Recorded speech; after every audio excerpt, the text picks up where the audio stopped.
And those were a lot of prop bets, right? Yeah. They were individual prop bets, scoring and rebounding. LeBron needed a rebound for a double-double, and Austin Reeves grabbed the board. He didn't realize LeBron had a wide-open rebound. Well, in the Florida game, at the end, I don't know if I'm not saying before I say this, I'm not saying that it impacted any prop bets. I did not look at any positions on Florida players, but it was a steal before they substituted out, and both guards were, I think it was Houck maybe, Yeah. or maybe it was one of their big guys down low, knocked it loose, and instead of giving it up to one of the guards who were already down there, he went on and dunked it himself. And even Xavier Lee was like, throw it to me. I think he was going to try to dunk it since nobody was on that end of the floor. Right. And Houck just took it all the way. Went on and dunked it. And then they substituted out instantly. In those situations right there, if you are keeping up with it, you're like, I could give it to Xavier Lee and not score 2 more points and keep myself under the number. And I'm not suggesting that LeBron wanted the rebound. He wanted the double-double. I'm just saying I think probably gets paid more money for the double-double. Probably gets a bonus of some sort. But I'm thinking in the pros, it feels like it's easier to police this. Like how many college basketball games you look at every basketball game, do you not, to see if it falls in your window for Lance's lock? Truthfully, they don't do a lot of props. Do they do it for even the regular season college games? The MAC games, the MAACs? The MAAA, the double A MAC? The MAC. Yeah, but I mean, how many college games do you look at on a given day? 100? No. Like, it's an abbreviated board today. I think there's like 8. But preparing for a Saturday. Yeah. Saturday's crazy. Yeah. Like it, and I've started to do some Friday night overnights, which I think has affected my last 2 weeks. Like 2 or 3 in the morning, I'm looking through some of these games. Yeah, you're looking for games that jump out, and there are a bunch of them in the NBA. They got it's a control number of games, control number of players. Yeah, that's right. It's so much easier to police. I never look at player props when it comes to college basketball. But if it's Central Connecticut State playing Merrimack, you can't find it. I don't do player props for that. But even that, I mean, if there was a big number that moved on that, it would jump out so much. Yeah. You know, that I don't know. By the way, Miami of Ohio still unbeaten, 27-0, 14-0, but they have not clinched the MAC regular season championship yet because Akron is 13-1 in league play. Wow. Yeah. That's underreported. With a week to go. Miami, Ohio is stealing Akron's thunder, literally. Stephen F. Austin can clinch the regular season tonight with a win. These teams have already clinched with over a week to go in their season. Wright State, Navy, Belmont, North Dakota State, East Tennessee State, Austin P, Merrimack, LIU, which is Long Island. Yeah. By the way, I had a position and on Portland State. On Wright State, lost by a half point. LIU lost over the weekend. Merrimack. So back to your point, I had all 3 of those teams over the last 3 days. They've all clinched their regular season. They didn't cover. But none of them are automatically in the tournament because they've got to play their tournaments. Yeah. Everyone is saying now, though, Miami of Ohio may be in a position to where if they lose in the tournament, still get in. You got to let them get in. in. You have to You let them have in. to. You have to let them in. Where are they in the net right now? They're going to be 30-0, Brown. Yeah, I know the number. I am sorry, though. So we're going to put in Akron and Miami, Ohio. But you cannot be a ranked team for 2/3 of the season. You lose one game in your conference tournament and you're out. That's where the selection committee says, we never had them ranked. All of today's Next Round on demand through the podcast platform of your choice. Apple, Spotify, iHeart, or Google Podcasts. Wherever you listen, always like, follow, subscribe, and turn on automatic downloads so you never miss any part of the Next Round. It's bow time. The Bojangles Chicken Rice Bowl is back. Get dirty rice, slow-cooked Cajun pintos, cheese, and your choice of chicken for just $7.49. But order now. It's only here for a limited time. It's bow time. It's bow time. The Bojangles Chicken Rice Bowl is back. Get dirty rice, slow-cooked Cajun pintos, cheese, and your choice of chicken for just $7.49. But order now. It's only here for a limited time. It's bow time. From driveways to interstates, accidents happen fast. The insurance company's response? Here's our offer. Take it or leave it. Leave it. Call Alexander Shinara Trial Attorneys. Over 250,000 clients. And no, they don't accept lowball offers. They fight, they win. Over $2 billion recovered. Call now for a free consultation. 659-777-7777 or alexwins.law. Physical office location, Birmingham. Jim Dunaway, Lance Taylor, Ryan Brown. Live from the Birmingham Racecourse Casino Studios, the next round, presented by Bud Light, is on now.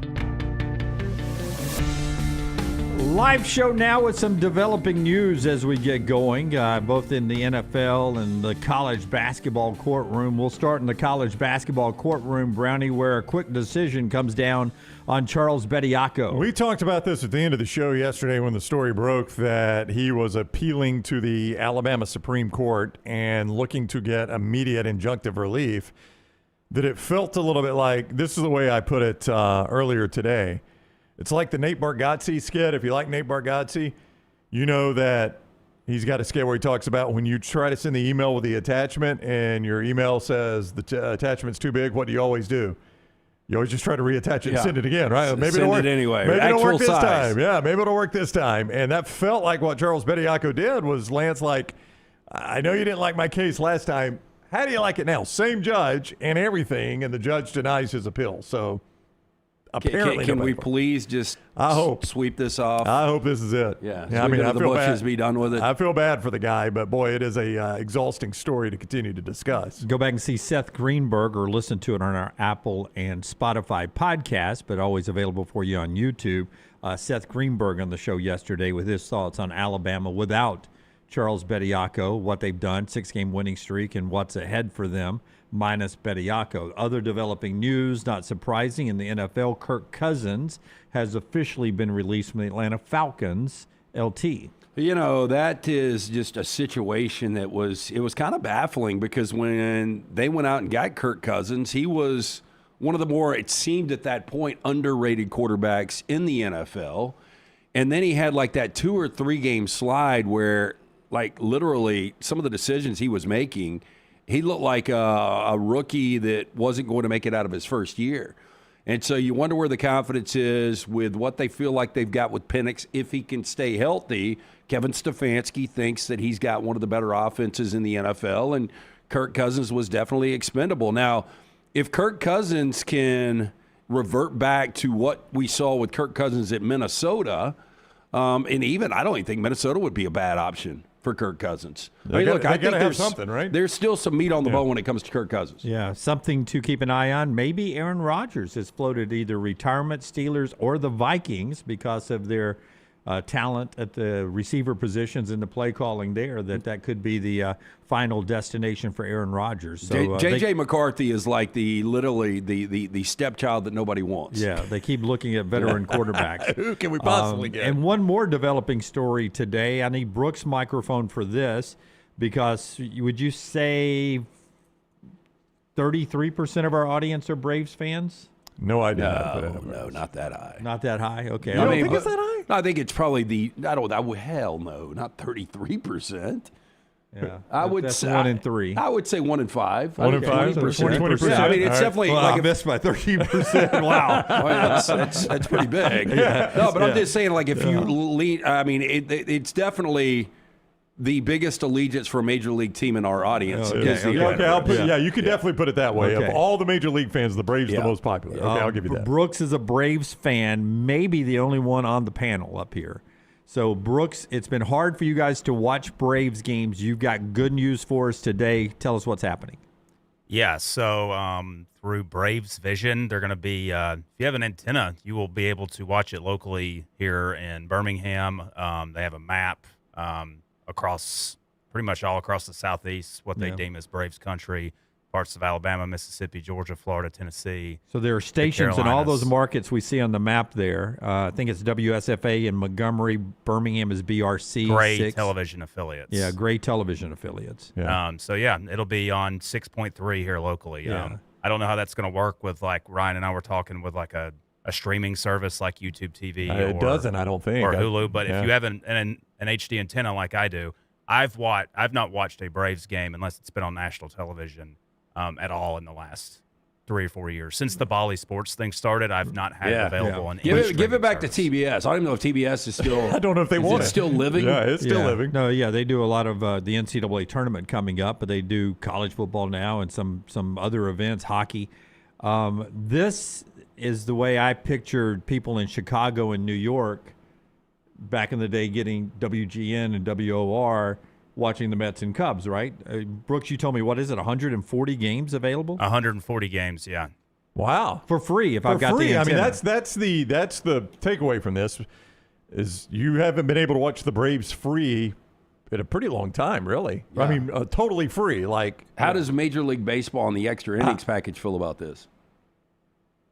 well, I mean, they're going to be owned somewhere, but that's a good point. Like, normally. But I'm saying if I somewhere purchase extra innings, well, I guess around here you can't watch it anyway. you can't watch anyway. It's blacked out. Yeah. That's right. Out of market games. Yeah. This is in market. It remains baffling to me how difficult Major League Baseball makes it to watch your favorite teams. Like, do you know what is not difficult to watch on TV? The NFL. Yeah. It's on all the time. It's very easy to get the teams you want. You might have to pay for it, but it's very, very easy to get the teams you want to see. So congratulations, Braves fans.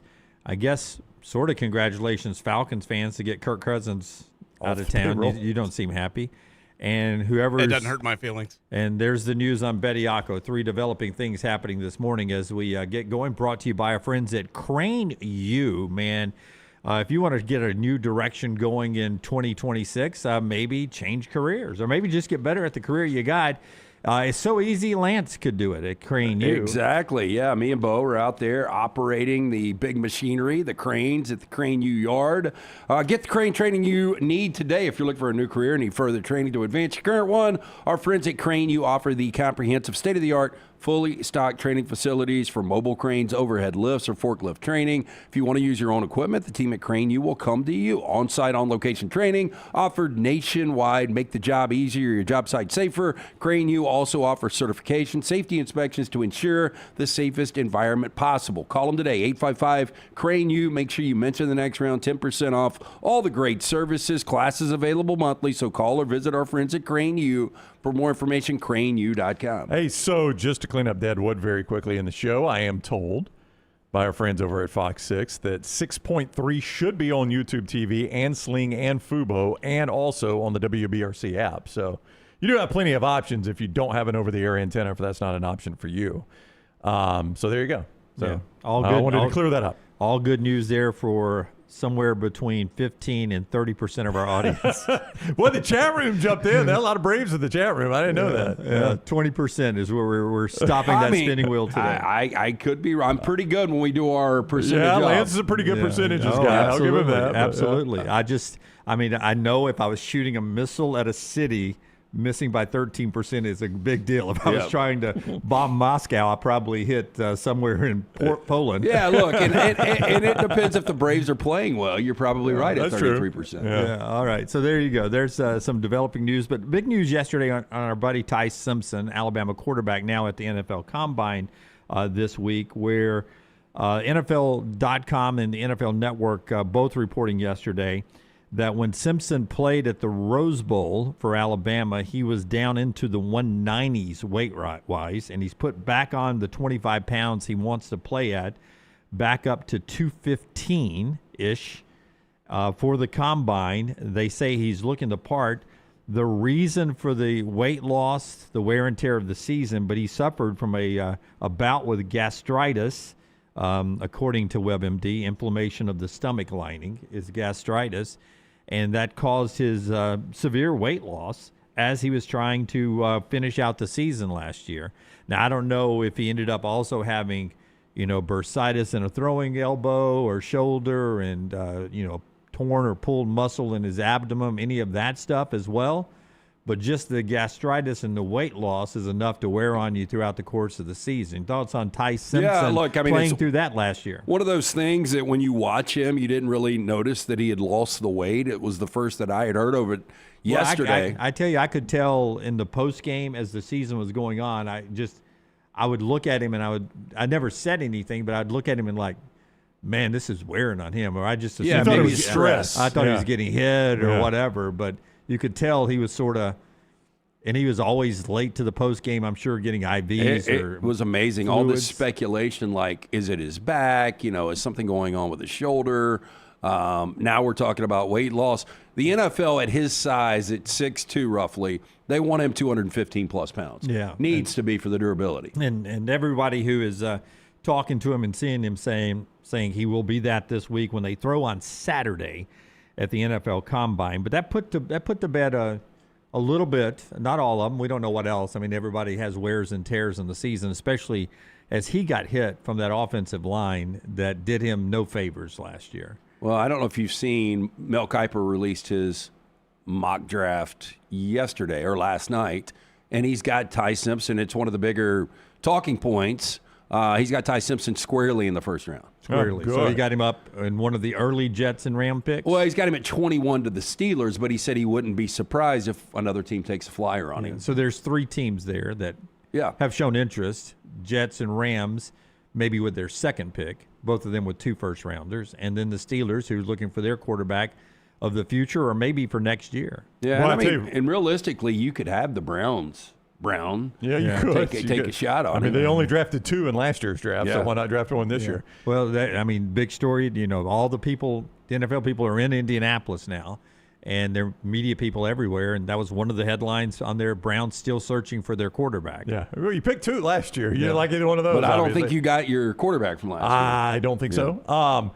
Shedeur Sanders was a Pro Bowler. I did hear that. I will say that was one of Lance's. I don't know if you said this on the air or not, but when Todd Monken got the Cleveland job, Lance was like, well, he inherits a Pro Bowl quarterback. Yeah, he does. He did. He does. He does. I would say if you're Ty Simpson, take the Jets out of it. If you can land at an organization like the Steelers or historically, or an organization like the Rams currently that are a Super Bowl contender year in, year out over the last 5, 6, 7 years, great spot, man. Yeah, you know that Ty Simpson behind the scenes, you're going to be grateful for any place you go in the first round and the money you're going to make. There is no chance he would go number 2 to the Jets. I don't think that they would reach at that point. They could trade back, but, when they have their second pick coming up, him and his family are going to be sweating at 16. Let's just get by 16. We know from 17 to 32 we're going to be in there. It's hard to say no to any NFL money, but boy, being a Jets quarterback has been a disaster. That's right. Praying to get past 16 is one thing, but then if you're sitting there and it doesn't happen at 32 and you go to the second round, you're going to be wishing you were going 16. Yeah, I would like to have tried my hand. I mean, last quarterback they drafted that was good was who?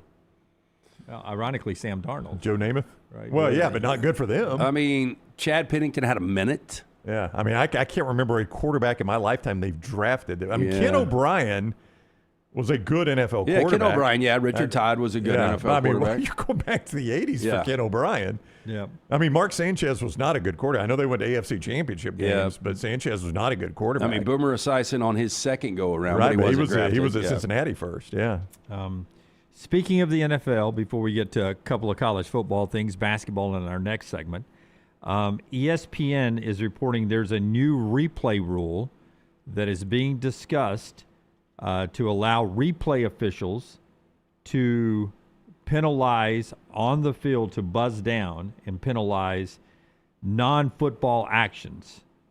And they cite Derek Hall stepping on the Rams offensive lineman. He got suspended the next week, but they cite Derek Hall stepping on one of your offensive lineman's arm intentionally, and he got suspended afterwards, but no penalty at the moment. And then in the Super Bowl, Josh Jobs' punch of Stephon Diggs, which did not draw a penalty, they don't want to go back to 2019 where they could buzz down with pass interference, or the replay could be challenged for pass interference. Why do we need this? But they want to be able to buzz down non-football action.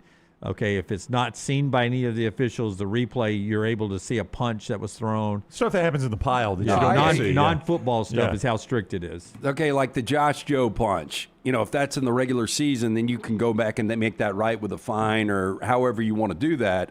The last thing we need is more stoppage. The NFL handles it as well as anyone, but if this is something that's missed, it's not affecting on-field play, I just don't know why it's necessary. That is going to be proposed as a possible new replay rule moving into the upcoming season. Not going back to the challenging of the pass interferences, which I think the number was like 82 challenges on pass interference. Maybe one on overturn? I think it was maybe 10, like 1 in 8, 1 in 10 was the the overturn. It was actually pass interference. It just was a lot of stoppages, and they were like, "That's a disaster. We're not doing that." It again. was. Yeah. All right. The last thing you want is more stoppages. I'm with Lance. Little college football fun here in the opening segment, brought to you by our friend Alexander Shinara, trial attorneys. Alexander Shinara is a Birmingham guy, Birmingham born and bred, and what he wanted to do was build a firm that would handle anything his community faced. So what Alexander Shinara has done is build that very firm. He's built it in Birmingham, Alabama, and it is helping the people of Birmingham and people nationwide. He's recovered more than $2 billion for his clients. $2 billion simply maintaining just a couple of core values that he has. But the other thing he wants you to know, those core values are integrity, mastery, passion, and success. Any legal issue you face, that's the other thing he wants you to know. Any legal issue you face, you start with Alexander Shinara. Shinara.com. Shinara.com. You don't pay a dime unless they win your case. With Alexander Shinara, Shinara.com. You know, over the last couple of weeks, I've had a handful of people reach out to me that are in the car buying market, and they've been asking me directly about our friends at Hoover Toyota.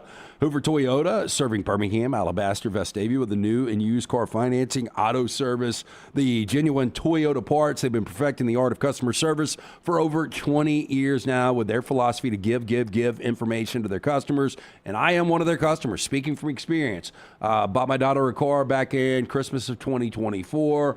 I bought a car back in October. The buying experience was absolutely fantastic. When you shop with Hoover Toyota, they want to keep you as a customer for life. That's why they offer you the red carpet program. They give you ways to let your friends and family experience an amazing shopping experience with the referral program. Their inventory offers a fantastic selection. Their on-site finance department provides affordable financing options. Stop in, see the fine folks at Hoover Toyota, from Scott to Harold to Kim. Tell them the next round sent you, conveniently located Highway 150. To view their inventory and great pricing, go to hoovertoyota.com. I love the folks at Dog Nation. They do such a great job with content, and they were at the Spurrier Awards last night, and they've got great video of Kirby Smart with our boy Chris Doring, who hosted the event. Chris Doring. Interesting. He hosted Dog Nation. Yeah. Well, he hosted the Steve Spurrier Awards. Dog Nation was there. Kirby Smart was there. And so was Mario Cristobal. It's an award show. 5th year of that. First-year coach Dan Mullen was awarded the coach first year at his job last night. Phil Fulmer got a Legacy Award last night. Malachi Toney was a winner of the award. Ellis Robinson, who you'll hear about in a second, first-year DB for Georgia. And that's where Kirby gets the mic to talk about Ellis Robinson and starts having fun with Mario Cristobal, the NIL. Apparently, Ellis Robinson is sitting very close to Mario Cristobal, and Dog Nation picks it up right here. Well, first of all, he was an incredible family, and he was a joy to recruit. We had a great time, had a great relationship. They're a fun-loving. Just being back with them tonight, I hadn't got a chance to talk to them in a while, and they were going back and forth about the 50th birthday party he got and the 50th birthday party she got, and it wasn't quite the same. Mama wins out when it comes to that, but we probably sponsored that trip with all the NIL money we spent, so I promise you that's a good, safe bet, but that's all right. They deserve it. Mario's right behind him, and if it had been up to him, he would have paid a lot more NIL money, because it came down to us too, so I don't like you being real close to Mario right now, you know what I'm saying? He's still got another year left. Got to be careful around Mario. Sometimes he'll take your players, if you know what I mean. Wow. It's all right. I was talking to Mario earlier, and he came up to me, and he gave me a Lane Kiffin joke. And he and Lane are very similar in a lot of ways. They're like best friends. And he came up to me, and he's like, you ought to start getting on some protein shakes. You've had too many carbs. And I said, well, you probably ought to spend some time with Steve Spurrier, because he won more conference championships at Duke than you have in Miami. Coach Spurrier and him got to visit some. I don't know why you're over here laughing too now. Coach John Summerall. I got to ask you a question. I'm out. Your daughter is a realtor? Did I hear that right? Is she the best realtor in Gainesville? Yeah. One of the best. One of the best. Okay. Well, you're the 4th coach I've played since being at Georgia, so she's getting a lot of money sold houses. She's going through it. Damn, who wrote his material? I have tremendous respect for this town.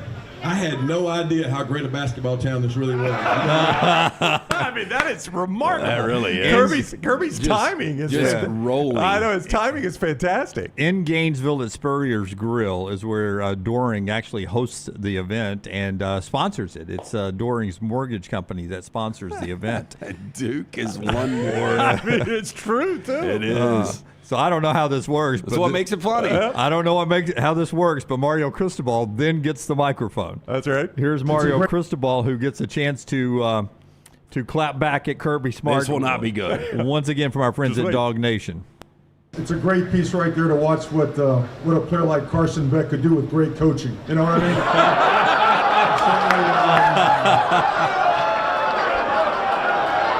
But no, seriously, let's give it up for Kirby Smart. Let's give it up. Let's give it up for Kirby Smart. I mean, if it were all his years of pre-NIL, we wouldn't have NIL right now anyways, right? So, but did you reach the podium here? I don't know. I remember that. Could you reach the podium? Robinson family, great seeing you. We leave at 9:30 on the real jet. Okay. We have more than one restaurant in Miami as opposed to Athens, but we could get to that. But certainly appreciate being here. I know I could go on for a little bit now, But no, you got to give a guy like Kirby credit. When you have all that time to sit at home watching us play on TV throughout the playoffs, when you don't take care of business, But congratulations on the SEC and the championship. That's awesome. We were 5-0 against the SEC. I don't know what you were, but man, I'm in enemy territory too. I got a feeling some of you are on Kirby's side. But no, you guys are super professional. I've never felt so welcome in enemy territory. Except last year at the Swamp, 41-17. But wow.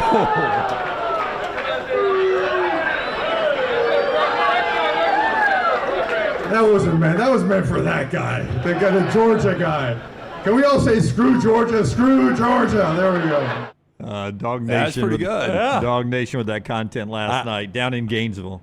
I got to think it's one of those deals like the event you hosted with Nick Saban. They did not realize this was going to get out. Yeah, Do you think? I don't know. Yeah, but we never have events that No, fun. I mean, this is fantastic. All these robotic coaches that never say anything. Incredible. They're so worried to say the wrong thing, and they give all this coach speak to see what they are actually like when they let the guard down.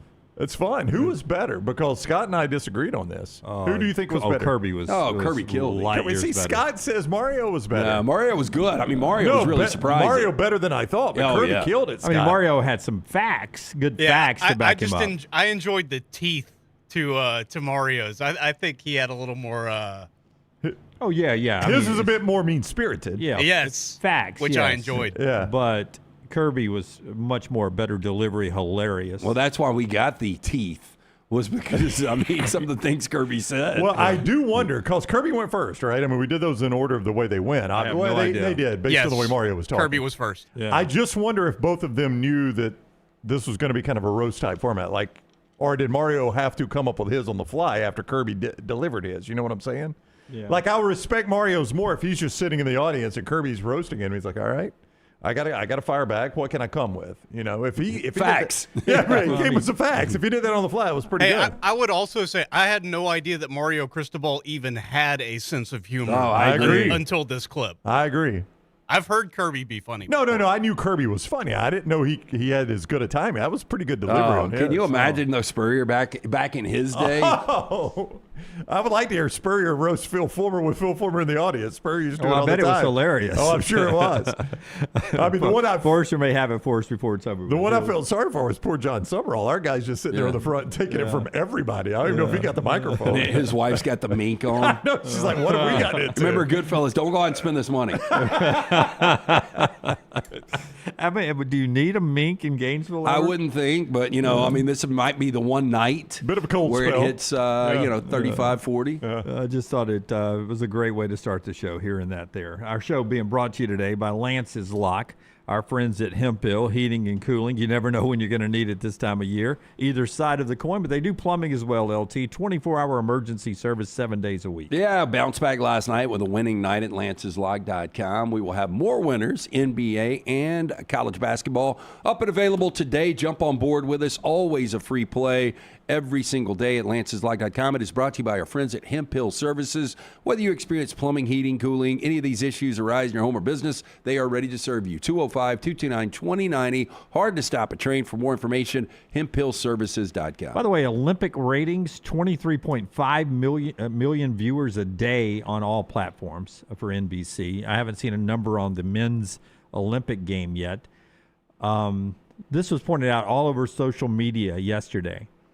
And it's a fact, the last guy to be cut off the 1980 U.S. men's Olympic team, and they actually show his name being scratched out in the movie, is Jack Hughes, who is now the actual name of the kid 46 years later who scores the game-winning goal. So is that a real thing, though? Yeah, it was not related, but Jack Hughes was the last cut on the Miracle on Ice team in 1980. So he's not reincarnated, right? No. They didn't put him on ice. I watched the most recent Netflix documentary on I think it's called The Boys of 1980, and it's really good. I mean, you think you've heard everything about that story you possibly could, but the way they tell it is it was very well done. And they interviewed that guy. I did not remember his name being Jack Hughes. And he said Herb Brooks was a guy that never showed human emotion and could barely get through telling him he was cut. Yeah. Because if you remember, Herb Brooks got cut from the night. Herb Brooks was the coach, for those that don't know, of the 80 team. He got cut from the 1960 team that won gold. And he said he said Herb Brooks told him it was the hardest conversation he ever had to have with anybody to cut that guy, because he knew how much it would hurt him. And the guy said, "You've cut me." This is what he told him. He said, "You've cut me, but this is a gold medal team. And I'm not just saying that, but I think we can win gold." And he's like, Herb Brooks couldn't even talk after that because of that attitude. So that's pretty cool. Is he like, can I be a manager? I know. Can I just go along for the ride? First alternate anything, man. Yeah, that's pretty crazy, the full circle for the men's team there, as Jack Hughes continues to be. And boy, him biting the gold medal with the broken teeth and the American flag, that's a picture that will be, again, so many. I try to guess what the cover of Sports Illustrated would be after sporting events. Yeah, you got that one. I mean, it could be the biting of the gold medal with the flag. It could be the actual shot. It could be the goalie making the stop. I mean, there's so many iconic pictures. Got to be the flag on him smiling with the missing the tooth. That's just epic. Yeah. I mean, there's so many of them in that series of games there. So just a special weekend there with that, and just thought we'd get that miracle that was making the rounds yesterday, Jack Hughes, for those that don't remember that cut. Basketball, Auburn in action tonight. It's a big one. Bojangles gets us to the basketball conversation on the other side. Tell us about the new slam dunk versions of basketball stuff we have at Bojangles. They got a bunch of new stuff at Bojangles. First of all, back for a limited time, the Bojangler. It is great Alaskan pollock filet with Bo's famous seasoning. The deluxe comes with pickles, tomatoes, lettuce, cheese, and tartar sauce. You can also start your day putting up threes with a triple-double biscuit with triple the protein, sausage, egg, and bacon, and double cheese, all on a scratch-made biscuit. You can try that Bojangles biscuit with a new iced coffee to make an absolute slam dunk with your breakfast as well. Top off any meal with that great strawberry cobbler. All new right there at your local Bojangles. Bojangles, they got those great biscuits, the great dessert, and that pollock sandwich, the Bojangler. It is all right now at your local Bojangles, where you can make it bow time. Follow Brownie on Twitter and Instagram at Ryan Brown Live. From driveways to interstates, accidents happen fast. The insurance company's response? Here's our offer. Take it or leave it. Leave it. Call Alexander Shinara Trial Attorneys. Over 250,000 clients. And no, they don't accept lowball offers. They fight, they win. Over $2 billion recovered. Call now for a free consultation. 659-777-7777 or alexwins.law. Physical office location, Birmingham. To everyone who craves a fresh meal made just for you, let our team member Jacob share what's special about Culver's. In Wisconsin, our food comes from the heart, and taking the time to handcraft your meal with care is how we've always done it at Culver's. It's why your Butterburger doesn't touch the grill until after you order. Come to Culver's and let us serve you a Butterburger, made special just for you. From Wisconsin with love, welcome to Delicious.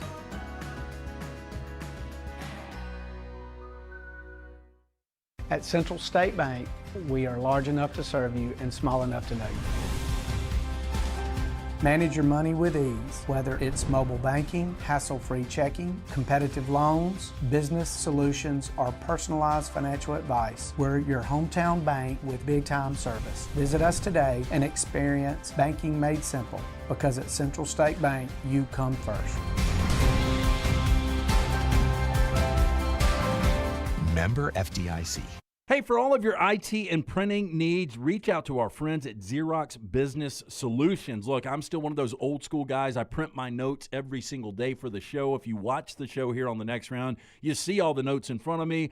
From day one, Xerox Business Solutions, they've been with us here at the next round. Local for over 45 years. For all of your IT and printing needs, visit XeroxBusinessSolutions.com or call 205-969-3000. That's 205-969-3000. Storm season is here. Make sure you have a plan of action in place right now. Greg from Pell City and Storm Restoration Roofing should be your first call when storms hit. Insurance companies love working with Storm Restoration Roofing because of Greg Nelson's name and reputation in the industry. When storms hit, call Greg Nelson. He's local, 205-542-3531. He's the home of the free no-cost roof inspection. Greg from Pell City on Facebook, 205-542-3531. It's Storm Restoration Roofing. Stop by the New York Butcher Shop and pick up the finest in certified Angus prime beef steaks and burgers, premium pork chops, ribs, and all-natural chicken cut to order just for you. Their chef-prepared entrees and side dishes are the perfect dinner-to-go choice for your family and are ready to heat at home. With a great selection of fine wines and desserts, the New York Butcher Shop is your one-stop dinner shop. 2 locations to serve you, Cahaba Heights and on Highway 119 in Greystone. The New York Butcher Shop, rare quality, well-done service. Let's go racing. It's time for the Jack Links 500 at Talladega, April the 27th, and you can get your tickets right now at TalladegaSuperspeedway.com or calling 877-GO-TO-DEGA. Don't forget to enhance your ticket with the Garage Experience, everything from watching the Cup teams work on the cars to the Mobil 1 Victory Lane trophy presentation. The most exciting, unpredictable racing in the world at Talladega. TalladegaSuperspeedway.com, 877-GO-TO-DEGA. It's bow time. The Bojangles Chicken Rice Bowl is back. Get dirty rice, slow-cooked Cajun pintos, cheese, and your choice of chicken for just $7.49. But order now. It's only here for a limited time. It's bow time. It's bow time. The Bojangles Chicken Rice Bowl is back. Get dirty rice, slow-cooked Cajun pintos, cheese, and your choice of chicken for just $7.49. But order now. It's only here for a limited time. It's bow time.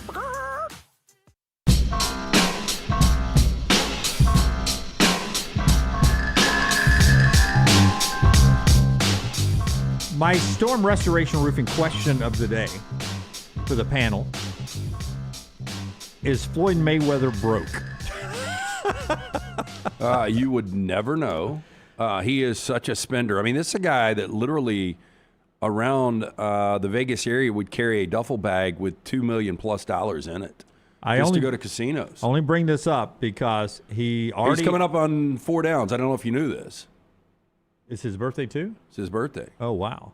Maybe somebody will give him cash. Mike Tyson and him are fighting this year, and they announced yesterday that Mayweather and Pacquiao Part 2 will be the first boxing event held at the Sphere. It'll happen 11 years after the first Mayweather-Pacquiao, which happened way after it should have happened. Right. I mean, it was already delayed by 3 or 4 years the first time we saw this, and now we've got 2. When I saw this, I just, I don't know if I normally get suckered into these things. I don't know if I'll get suckered into this. First of all, it's Saturday, September 19th. Brown, while we talk about this, pull up the football schedule, Saturday, September 19th. It'll have to be really late at night on Netflix with no good college football games to draw my attention, first off. But now he's got 2 fights in 1 year, and I'm being serious. Do you think he has gambled away his money? I mean, there's a possibility. You go back to the first fight. It was in September. Was that the one where I stood? There were so many people at your place. It was standing room only, and me and Wimp stood together and watched it. And we kept trying to give Wimp a seat, and Wimp wouldn't take a seat, and he stood next to me. Made me so nervous because Wimp, you know how steep my driveway is. Walked down my driveway. I do know that. Yeah. And I kept that trying was to 11 years ago. And people kept offering Wimp and say, "No, I don't want to sit down. I just here and watch fight." I was sitting behind the bar in my corner seat back there, and Wimp and you were standing by me, and it's 11 years later, but he's got 2 fights. If you got into trouble with the casino, could they? Yeah.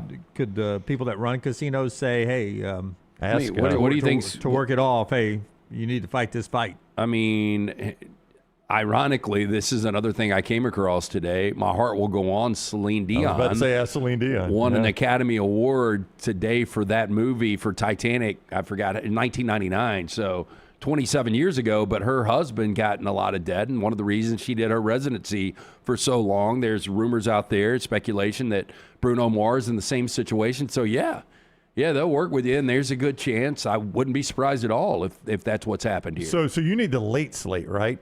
Yeah, on September 19th. Well, I can go ahead and tell you what the primetime ABC game is. So this thing will need to – I'm not going to watch it either way, but, boy, if I were going to. Primetime is Georgia-Bama? Primetime is LSU at Ole Miss, one of the most anticipated games on the SEC schedule that day, September 19th. You will not be watching the undercard for sure. No. Georgia is at Arkansas that day. Alabama plays Florida State that day. September 19th, right? That's what I'm supposed to be looking at here. As far as late games go, by the way, Arizona State plays Kansas that day in London. Wait. Yeah. On September 19th? That's what it says, unless this is a misprint. That's weird. I do think I remember us seeing that game was in season, though, because we were talking about how you had to work the buys after that. I'll confirm that. Florida is at Auburn that day. Oh, wow. It's a pretty good day of football. Now, late night, though, I don't know what you've got late night. I'm just trying to look at, what might be an after. Yeah, that fight will probably 10 o'clock. BYU at Colorado State. That's not a terribly intriguing game, but that feels like a 9 p.m. Central kick is what it feels like. On FS1. On FS1. Yeah, I'll go ahead and tell you, ABC that day. Game day will be in Oxford. 100%. Yep. Florida State, Alabama, 11 o'clock on ABC out of game day. You think? With Joe Tessitore, Scott. And then Florida, Auburn will be middle. Why do you think they'll put that in the 2:30 window? I think because of the Florida State, Alabama will be a great draw right after game day opposite of the big noon. And the big noon that day, you're in a crappy Big Ten schedule, so they'll win that time slot probably. I don't even see a good Big Ten game that you could, unless I'm missing one, that you can make a case for. Yeah, and Auburn will still could be unbeaten then. Florida's still unbeaten then. So there's the Union Jack Classic, September 19th, Wembley Stadium in London. What do you think that is almost a good helmet game?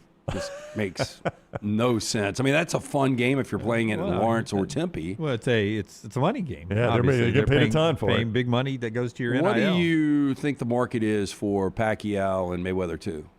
Very low. It was a terrible fight the first time. That's the whole point I was going to make. Is I stood next to Wimp. Well, Wimp stood there all night to watch a terrible fight. But you had two different fighters. Like Pacquiao was always such an aggressive fan, and Mayweather won all his fights being a defensive tactician. And that's what you got. And a lot of people that hadn't watched Mayweather are like, oh, my God, what are we watching? But that was the greatness of Mayweather. Yeah. Not that it was fun. It was the Baltimore Ravens of 2000. Yeah. He'd tag your chin a couple of times, get a point or two, and win the round. That's right. You couldn't hit it. Yeah. So that's the question of the day, brought to you by friends at Storm Restoration Roofing. Greg from Pell City, his wife Andrea, they own the company, locally owned for over 20 years, is Storm Restoration Roofing. So many things to tell you about, but the first thing I want to remind you that before you do anything, call Greg up before you file an insurance claim on anything, just so Greg can maybe fork in the road with something, can tell you, hey, go this way, tell him this. He's got so many years of experience with local insurance adjusters that he can sort of help you through the process. If you've got time, call Greg first on that. He'll give you the free no-cost roof inspection, 205-542-3531, 205-542-3531. I call him your what's those guys that lead you up the Mount Everest? Sherpas? Sherpa. Yeah, he's the roofing Sherpa of Alabama is what he is. He'll lead you through the roofing process. Interesting. He also replaces your roof for you. He repairs storm damage. He's got a builder's license and a business license. It's all right there. Greg from Pell City, 205-542-3531 for a free no-cost roof inspection. and stormrestorationroofing.com. Auburn in basketball tonight. Last I saw it with our friends at Calshi, a small 1.5 position. Yeah, Auburn a 1.5 point road favorite. Up to 2.5 right now. Up to 2.5. Okay. There's an Oklahoma team that is 2-8 in their last 10, and they are not good. Porter Moser's got issues. I mean, I think there's a better than good chance that he is probably relinquished or probably done with his job at the end of the season. Probably so. Yeah, tournament last fair. year, but NCAA tournament last year. Big expectation for Oklahoma basketball. Yeah, absolutely. Here's Steven, because 3-10 in the conference is Oklahoma, 13-14 overall. Auburn was a slight 1.5 position at Calci. Now it's 2.5. It's a small number. So it's all got Stephen Pearl's attention because Auburn can't lose this one. Yeah, I mean, you look at a lot of their games this year, they had a double-digit lead on Texas in the first half. They had a double-digit lead on Arkansas in the first half. They were beating Vanderbilt by 20. They had like 1.5 points per possession against Georgia. Like, this is an incredibly dangerous team. And they've had double-digit leads against a lot of teams in our league, and even have had leads late in games. And they are more than capable offensively. They're one of the top offenses in our league and in the country, and they play hard as heck defensively. Like, they fly around and they mix up their coverages, but they're still playing with a ton of effort and a ton of energy. And it's a team that plays well at home, and incredibly dangerous opponent, and they have our full attention for sure. This will probably be surprising to some, and it's one reason we don't spend a whole lot of time talking about this. But this is a quad one game for Auburn, believe it or not. It will be their 16th of the season unless somebody falls out, or somebody fell out last night. I don't think they did. So baffling. It is baffling because give me the numbers on Oklahoma again, Jeff, on their record. Off my memory, they're 13-14 on the season and 3-10 in the SEC. And they are 13-14 on the season. 71 in the net, and for those that just quickly don't know how the net works, 1 through 75 on the road is a quad one game, and this is 1 through 75 on the road. Now, the problem becomes if you beat Oklahoma, that could hurt their net rating. People don't fall and rise in the net as much as you think they do based on wins and losses. It's based on a lot of things. So I don't think even with a loss tonight, Oklahoma would drop out of the top 75.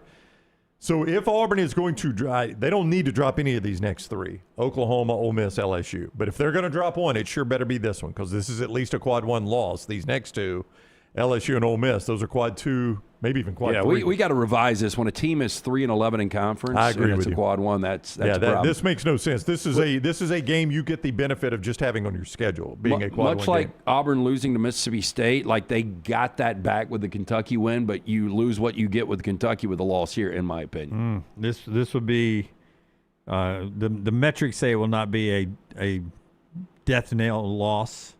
The final nail in the coffin loss for Auburn, but it would be a bad one. That's why Stephen Pearl was talking about having our full attention. We'll see what Auburn is able to do on the road. More on that game, the X's and O's of it a little bit later on. Tennessee at Missouri. Missouri in or right on the cut line for the NCAA tournament would be a big win at home for them against the Vols.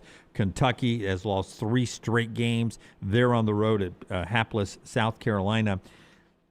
And speaking of coaches losing their job, LSU Matt McMahon is expected to be out at the end of the year. LSU folks, as I was reading on all their message boards, want Will Wade back. But if he's not back, most popular name in those that cover LSU circles and cover basketball, including the Field of 68. Field of 68 saying if Will Wade does not leave NC State to go back to LSU, or if LSU doesn't want to do it. Lane Kiffin. Bryan Hodgson, former Alabama assistant who's at South Florida now. His name is now mentioned for Syracuse, Pittsburgh, if those jobs come open, and LSU. I mentioned this to you the other day before the show started. Jeff Goodman tweeted, if the Syracuse job opens, and it probably will, here are the 2 I would consider. Number 1 is Bryan Hodgson, the former Alabama assistant. I was like, man, that is a meteoric rise to go from assistant at Alabama to Arkansas State, I think, for 2 years, to South Florida for, I think that'd be 2 years, right? I think this is year 1. Year 1, and then to be the Syracuse coach. Oh, and the buffer between Boeheim, which would be really, really good. I mean, he would take Syracuse over LSU.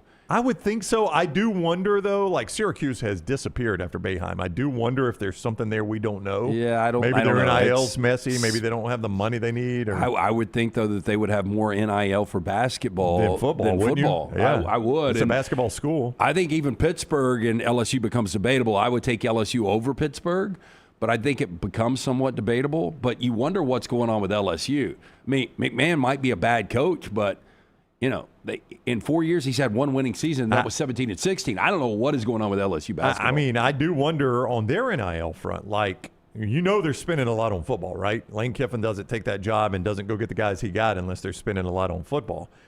I told you guys I ran into a former LSU baseball player not long ago who told me the rumor among former players is they spent somewhere in the $7 to $7.5 million neighborhood on this year's roster for LSU baseball.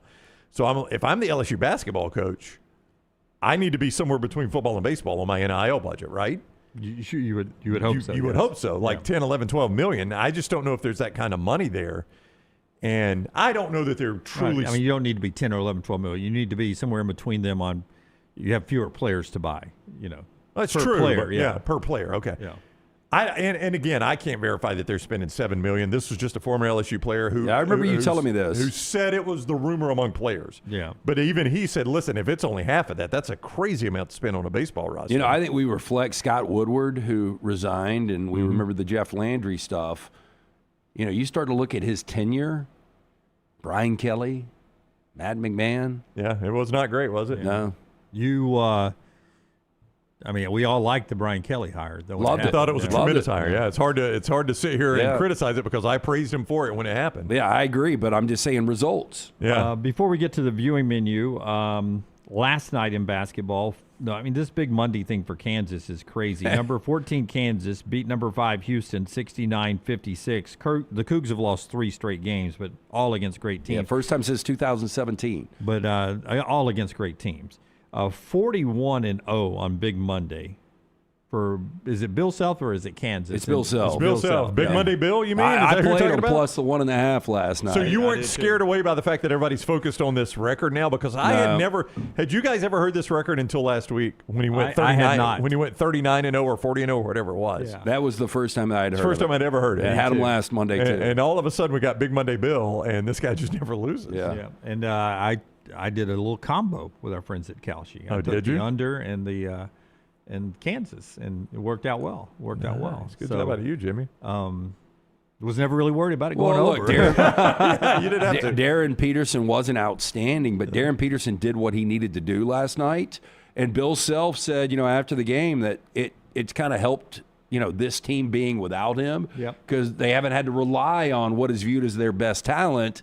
And, the thought is now, we don't play through Peterson, we play with Peterson. Yep. And if they can play like that, their defense was outstanding. And, I don't know how much of that game you guys got to watch, but Houston takes a 7-point lead with a couple of minutes left in the first. And then Kansas goes on this unbelievable run to end the first half up 4. They take it over to the second half. But when they were down 7, I was like, damn, this is a problem. I watched from when it was 27-27 in the waning seconds of the first half until the end. It was 27-20 was when they had the 7-point lead. I saw them hit a 3 to make it 27-27, and I was like, that was the first play I saw, and I was like, how much time's left? I was afraid it was going to be like 16 minutes or 12 minutes, and it was like 1:58, and I was like, I got the under, baby. Playing towards the under, man. I get my calculator out and start doing math. But you guys remember when it was death taxes and Bill Self winning the Big 12? And, absolutely. It's not that anymore. Kevin Sampson took it over. Yeah, it was like 12 consecutive Big 12 regular season championships, and now when you have a Houston and Arizona and Texas Tech in the league and BYU, it becomes much more difficult. Yeah, Houston's lost 3 straight. I think their next game's against Arizona. It's just a tremendously tough the league. top end of that league is really, really difficult. And they played them all in this little stretch here. But at home this year, 3 times Kansas has been the underdog. They beat number 2 Iowa State by 21. They gave number 1 Arizona their first loss, and now they beat number 5 Houston by 13. And that's when they've been home underdogs. couple of those Boy, on Big Monday. You catch them as a home dog on Big Monday, Lance. That's a mortal lock right there. They're giving away money at that point. Before we get to our viewing menu, let me tell you our friends at Urology Centers of Alabama can help you guys as you age from your 20s to your 30s, 30s to 40s, and so on to stay on top of your health. When it comes to your prostate health, that's one of the main things we talk about with the Urology Centers of Alabama because early detection is so important. You can get details about that and everything they offer at Urology Centers of Alabama by going to the website, urologycentersalabama.com, urologycentersalabama.com, 16 locations, all the great urologists. But it's not just prostate health. Everything from prostate health to kidney stones, testosterone treatment, vasectomies, reversals, everything when it comes to your urological needs, and not just for men, women as well. Find a location near you. 70 years of compassionate care. 205-930-0920. UrologyCentersAlabama.com. And our friends at Michelson Laser Vision. 205-969-8100, the number that I called.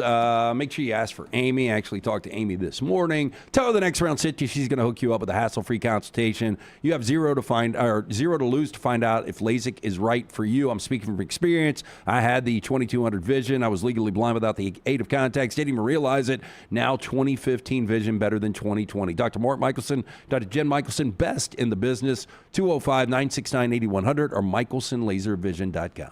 So I watched 5 movies yesterday. In the theater?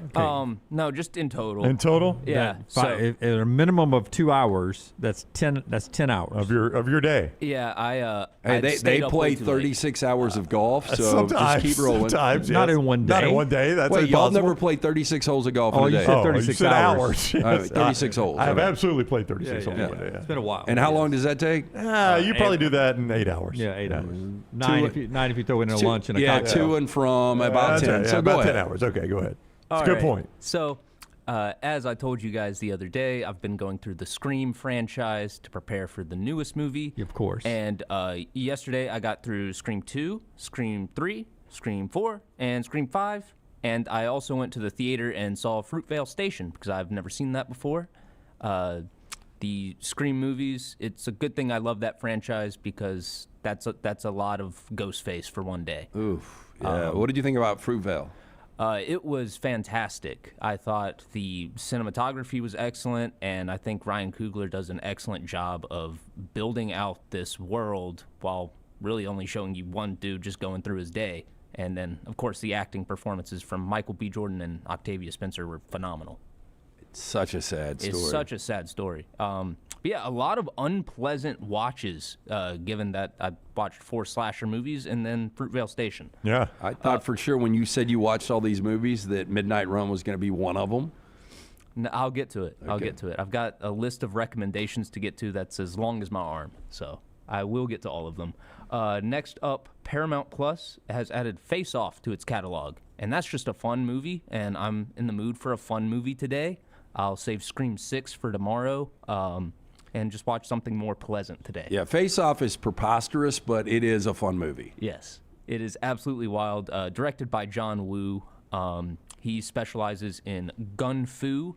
Yeah, was that his first American film? I believe so. Yeah. I believe so. I've seen a lot of his Hong Kong flicks, and they're absolutely wild and a lot of fun as well. Prime has added Colors to its catalog if you want to continue the tribute to Robert Duvall.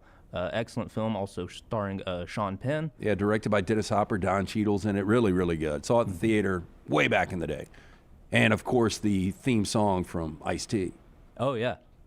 And then finally today, if you just want to stay home and not bother with any streaming services, BBC America actually has a really solid movie marathon that I just randomly came across today. At 2 p.m., you've got Inglourious Bastards from Quentin Tarantino. Not my favorite Tarantino movie, but it's a good one. And then right after that, you've got Judge Dredd starring Sylvester Stallone. So if you want to see Stallone go, I am the law, and just shoot people, that's a lot of fun. And then right after that, you got the OG Terminator with Arnold. Oh, so good. Dunaway, I caught the first of season 2 of Paradise. I literally thought I'd clicked on the wrong show for the first 5 minutes. I thought it was a preview for a second. I could not figure out what was going on. Could you? I mean, like, it took me 5 to 10 minutes to actually accept that I was watching the proper show. How was it? I'm going to give you. So I am going. What do you think? I did not love that episode because of how good I've seen 2 now. Okay, I only saw the first one, but obviously, at the end of the first one, you're like, okay, I'll see what happened there. Yeah. That's the way that show does me. Like, I get to the end and I'm like, all right, I'll see what they're setting up. It was giving me Walking Dead vibes. You remember how every season was so different locations, different people. There were just a couple of carryovers. But it was the same theme and everything. Yeah. Once you realize that the Walking Dead are the characters in the show and not the zombies, it gets really boring. Yeah, first season was great. So I'm going back, and this is a top 10 of all time, and I'd completely forgotten about it, but Maddie has never seen Mindhunter.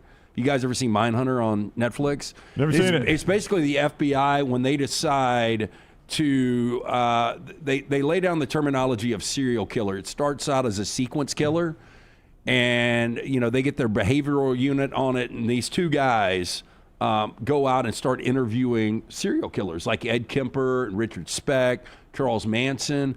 But it only was 2 seasons, which I don't know why they didn't go deeper. David Fincher directs a lot of them, produces it. It's his style. It's very, very dark, but if you like true crime and serial killer, that genre, you will absolutely love Mindhunter. 19 total episodes. All right. I'll have to watch that. Oh, it is freaking great. And it was on American it's on Netflix. TV, but it was on American TV originally? No, it's a Netflix original. Only 2 seasons. All right. Yeah. Well worth the watch. All right, that's what. Any more, Tyler? Nope, that's all I got. That's what Tyler's watching. Brought to you by our friends at Michelson. The show also being brought to you by our wonderful friends with Talladega Super Speedway. Jack Link's 500 Racing is coming on April the 27th. Race weekend is April the 25th through the 27th, so mark your calendars. And if you haven't done it yet, go ahead and buy those tickets. TalladagaSuperspeedway.com to buy the tickets and get all the information, or you can call 877-GO-TO-DEGA. That's 877-462-3342, 877-GO-TO-DEGA. And follow them on all the social media platforms at Talladega or Talladega Super Speedway. You can add the garage experience. What do you get with that garage experience? Well, you get to actually watch the teams work in their cars, individual garage bay viewing areas for you exclusively, pre-race ceremonies, driver and crew chief question and answer sessions, and Mobile One Victory Lane trophy and photo presentations, all part of the immersive garage experience, part of your ticket package when you buy it at TalladagaSuperspeedway.com when you ask for that upgrade to the Talladega Garage Experience. Camping is back. All the fun of the normal Talladega weekend, April 27th. Go online and get your tickets for the Jack Links 500, 877-GO-TO-DEGA or TalladagaSuperspeedway.com. Follow Dunaway on Twitter and Instagram at Jim Dunaway. Hop in. Injured in an Uber or Lyft? Here's the problem. Was it the driver's fault? The other car? The app company? Good luck figuring that out while you're trying to heal. Alexander Shinar Trial Attorneys, they've got a guy for rideshare accidents. And here's the best part. They don't get paid unless you do. You heal. They fight. One call, 659-777-7777. Or visit alexwins.law. Alexander Shinar Trial Attorneys. Because rideshare accidents need an experienced team. Physical offices, Birmingham. To everyone who craves a fresh meal made just for you, let our team member Jacob share what's special about Culver's. In Wisconsin, our food comes from the heart, and taking the time to handcraft your meal with care is how we've always done it at Culver's. It's why your Butterburger doesn't touch the grill until after you order. Come to Culver's and let us serve you a Butterburger, made special just for you. From Wisconsin with love, welcome to Delicious.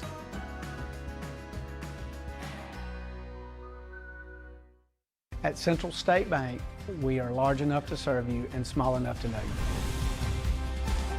Manage your money with ease, whether it's mobile banking, hassle-free checking, competitive loans, business solutions, or personalized financial advice. We're your hometown bank with big-time service. Visit us today and experience banking made simple, because at Central State Bank, you come first. Member FDIC.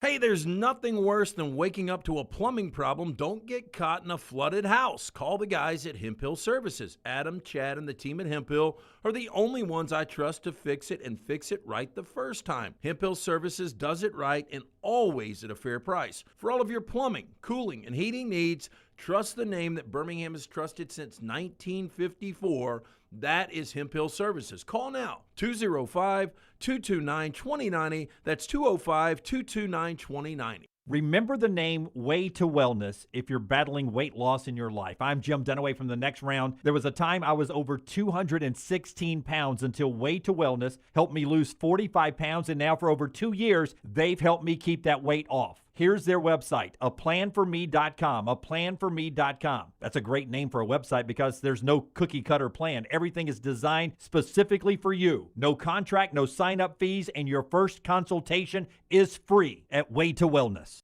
Hey, let me tell you about our friends at Urology Centers of Alabama. Compassionate and comprehensive urological care with 35 physicians, 17 locations across Alabama. Their patient-centered approach to all of your urological needs. Remember, they've got that new men's health center. It is beautiful, helping men with a wide range of sensitive male issues in a comfortable environment. You can always go online, visit urologycentersalabama.com, schedule an appointment with one of their many urologists today.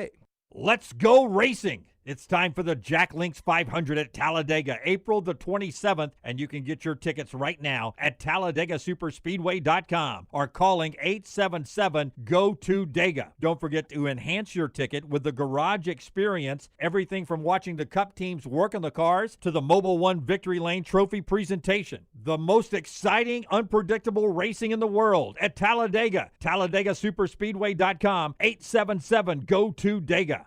It's bow time. The Bojangles Chicken Rice Bowl is back. Get dirty rice, slow-cooked Cajun pintos, cheese, and your choice of chicken for just $7.49. But order now. It's only here for a limited time. It's bow time. It's bow time. The Bojangles Chicken Rice Bowl is back. Get dirty rice, slow-cooked Cajun pintos, cheese, and your choice of chicken for just $7.49. But order now. It's only here for a limited time. It's bow time. Jim Dunaway, Lance Taylor, Ryan Brown. Live from the Birmingham Racecourse Casino Studios, the next round, presented by Bud Light, is on now. Auburn in action tonight at Oklahoma, 8 o'clock. They're 2.5-point favorite in that one. Charles Bediako's case denied by the judge, so it looks like that's the end of the road for Bediako returning to the Alabama roster. And Kirk Cousins released by the Falcons, part of a big week of NFL news that's coming out. Also, we talked about Ty Simpson in the first hour, his battle last year with gastritis and losing 25 pounds throughout the course of the season. All that part of hour one, if you want to go back and catch that. Or if you want to check it out on our Apple and Spotify podcast, remember to like, subscribe, and set to automatic downloads with our friends at Apple and Spotify there or wherever you get your podcasts. Clay Travis scheduled to be with us in a moment. Bojangles bringing us part of the hour. In Bojangles right now, you can, for a limited time, go enjoy that Bojangler sandwich and the Bojangler Deluxe. It is that Alaskan pollock filet with Bo's seasoning. It is absolutely terrific, and when you get the deluxe, it comes with pickles, tomatoes, lettuce, cheese, and tartar sauce. Start your day putting up threes with the triple-double biscuit with triple the protein, sausage, egg, and bacon with double cheese, all in a scratch-made biscuit. While you've got that triple-double, maybe you want to double down with that Bojangles new iced coffee for a slam dunk. You can get that at your local Bojangles as well. Finish off any meal with a brand-new strawberry cobbler. It's all at your local Bojangles, along with a ham biscuit, 2 of those for $5 to start your day. So whether it is lunch with that fish sandwich, dessert with that strawberry cobbler, starting your day with some of those Bo-Berry biscuits, you can do it right now at Bojangles, where it's always bow time. It's not a science, obviously, and nothing's been wrong with Alabama's recruiting. But during the Saban years, every 5-star graphic that I would see when they narrow them down to 3, 4, 5 schools would have the Alabama logo on it. And that's not the case always anymore. But maybe a good sign here is that a couple of 5-star guys are down to 4 teams, and Alabama's in the mix for both of them.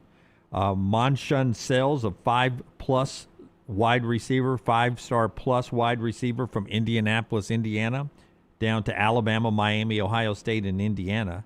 And Maxwell Hiller, a 5-star plus inside offensive lineman. How important would he be? From Batesville, Pennsylvania, down to Alabama, Florida, Ohio State, and Tennessee. Not scientific. No. Doesn't mean anything. But for 2 of the biggest 5-star plus guys out there, Alabama's logo on both screens there. So that's a little positive there for Alabama in the recruiting mix. Yeah, you see Alabama a little bit less on those sometimes. You see Indiana a lot more. I mean, it just shows you how money is changing things in recruiting, because NIL is just as important there as it is in the free agent market and the transfer portal. But, I mean, you look at the NFL draft. I mean, Alabama used to lock down those 5-star guys. You look at the NFL draft, you would have 4 or 5 guys going in the first round. Now, there's a good chance Alabama gets 2 in the first round this year. And the ironic thing about Indiana is Indiana will get 1. I know. They've won the national championship, and all those games in a row, they're going to have 1 first-round draft pick. I think it was Forrester that sent to me the graphic about the most players in the NFL Combine this week. 13, Texas A&M leads the way. Okay. Ohio State's got to be up there, right? 13 for Texas A&M. Alabama's next with 12 invitees. Ohio State and LSU have 11. Georgia, Miami, and Oklahoma have 10. And then Indiana's actually got 9 with Iowa, Clemson, Florida, and Penn State. Everybody else less than that. Doesn't mean they'll be first-rounders, obviously, but of the athletes there at the Combine, Texas A&M with the most invitees there. With 13 of those. I know you made the playoffs. I mean, all the teams on that graphic outside of LSU, Florida, Penn State who had to replace coaches, I mean. I know. I'm just saying A&M. I know you made the playoffs, but with 13 NFL invitees, that does feel a little underwhelming to me. I will say, though, I think more important is how many guys get drafted. No, you're right. I mean, all 13 of those probably don't get drafted. Not everybody that goes to the Combine gets drafted, obviously. Clay Travis joins us now, founder of Outkick. You see him on Fox at Clay Travis on social media. He's with us on the Alexander Shinara Trial Attorneys Hotline. What is up, Clay? How are you today? Doing well. Late night with the U.S. men's hockey team. So I just landed back in Nashville, but you can imagine pretty cool scene. Turns out when you win a gold medal, it's a pretty fun night. Wait, so you were in Miami? You were with him at the nightclub? Yeah, you guys didn't see my you can check my Twitter feed. I saw video. I didn't know that was your video, though. So hockey players have your reputation of going hard. I would imagine that was quite the party. It was indeed quite the party. And I am getting ready to do a lot of shows, but did not get a lot of sleep. So that's my plan for the day. Did you get to handle one of the gold medals? I did not. There were so many girls swarming the guys, as you might well imagine, that I didn't want to be the guy getting in the way. I got a couple of pictures with the guys, met a bunch of them, was in their area, and felt like, I should give them a little bit of space to enjoy the festivities, so to speak. And it was quite festive. Now, was the women's team allowed in, or? I don't know where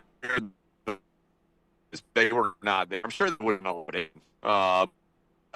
Maybe one of the great outcomes of this snowstorm blizzard is that the U.S. men rerouted. They were supposed to go to New York City. Instead, they went to Miami, and then they ended up at 11 nightclub, which I don't know if any of you have ever been to it before, but it is it's a wild place. Yeah, I wondered why they were in Miami. That makes a lot more sense now. So that was a reroute. This was not planned at all. Yeah, who paid the tab?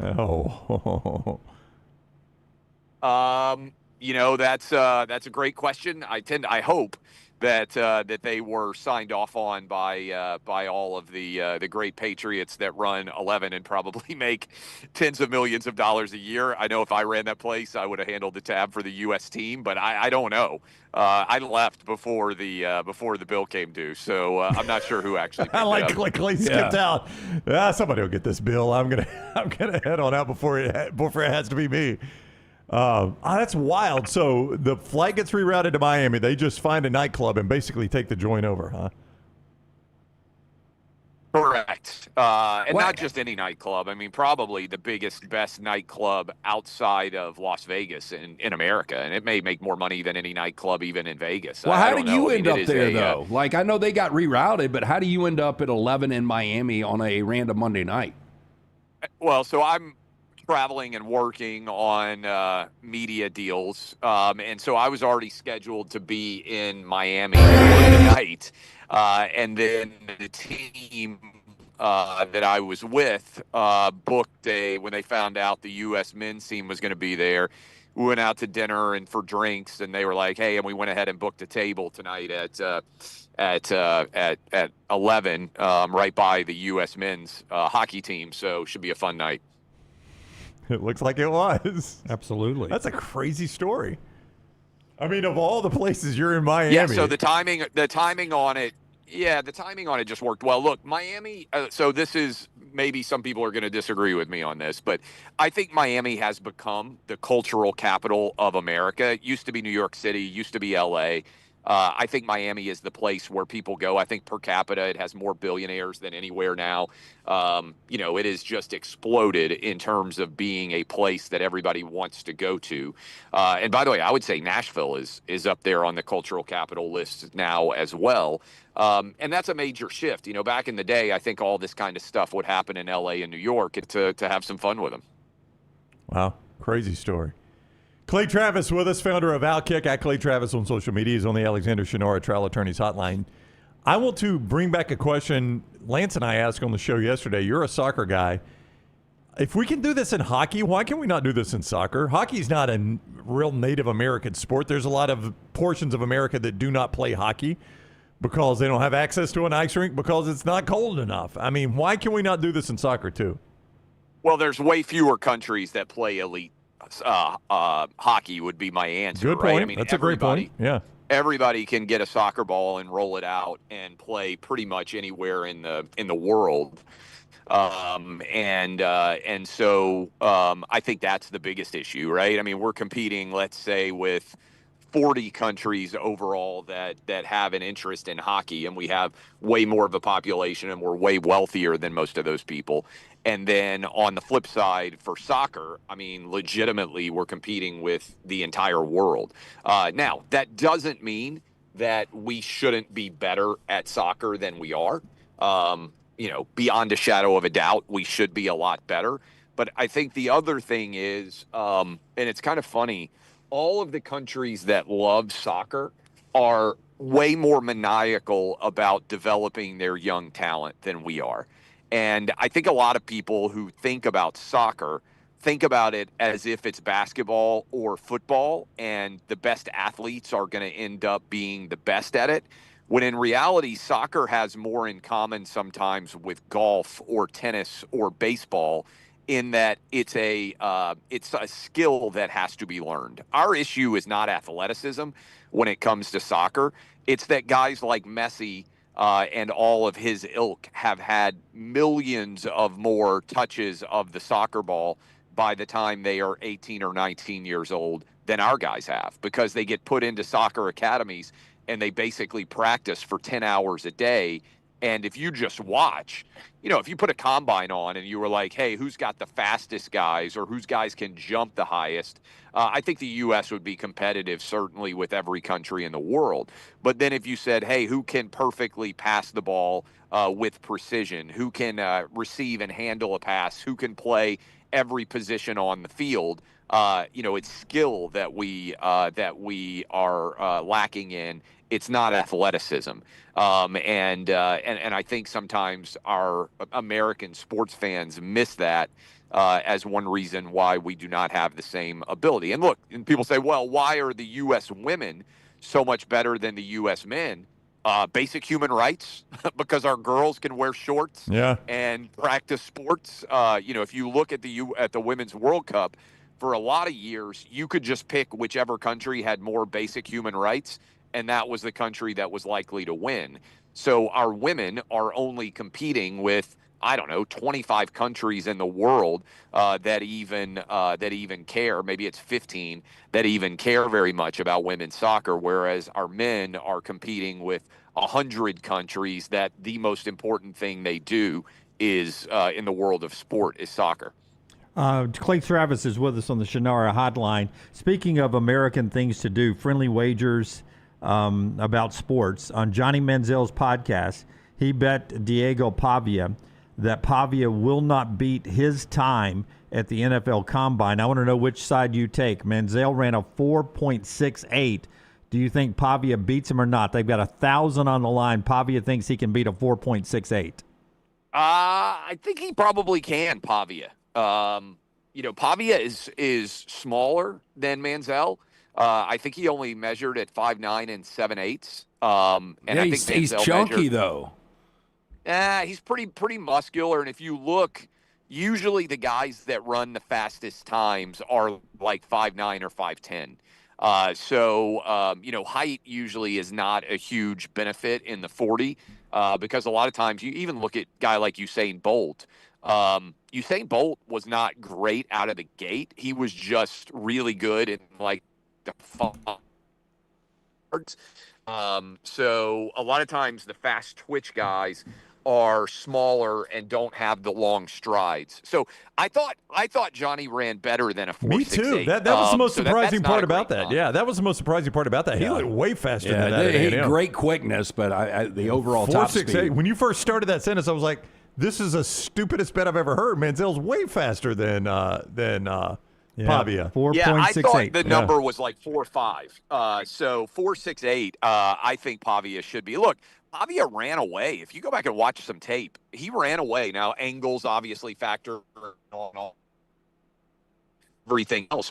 Pavia caught from behind very often in the college football. When he break and break contain, he tended to be able to have a great deal of success. So I tend to think that he's going to do better than a 4.68. So, Clay, Kirk Cignetti is part of the $13 million club. We had this discussion yesterday. It's Cignetti, it's Kirby Smart, it's Lane Kiffin. If you had a program, you were hiring a coach for the next 5 years, in what order of those three would be your top, second, and third choice? So Cignetti, Lane, and who was the third? Kirby. I would go Cignetti 1 right now. I don't see how you could argue against Cignetti. I guess maybe the best contra to Cignetti argument is other schools are going to catch up to his strategy and have more success going forward in the space and the way that he has with NIL and getting older players and all those things. I'd probably go Kirby second and Lane third. Although, look, I think anybody should be very, very happy with all three of those guys. Kirby has a few questions to answer in an NIL era, and obviously Georgia's got perpetual. I think I tweeted the other day, nobody is more in favor of autonomous vehicles than Kirby Smart. The number of guys that they have had arrested or cited for speeding and being involved in craziness behind the wheel is really kind of impossible to believe. So, but I think you'd have to go Cignetti 1, Kirby 2, Lane 3. By the way, I know you were tied up last night. If you have not seen it, Kirby Smart and Mario Cristobal roasted each other at a Steve Spurrier event last night. You will be surprised, I think, when you watch it at Kirby's comedic delivery. It is very, very good. I will watch it, but Lance will remember as my trusted caddy. Kirby, how long was that round that we played with Kirby? Back If it was in the pro-am, it was 10. It was 10 hours. It was a long time.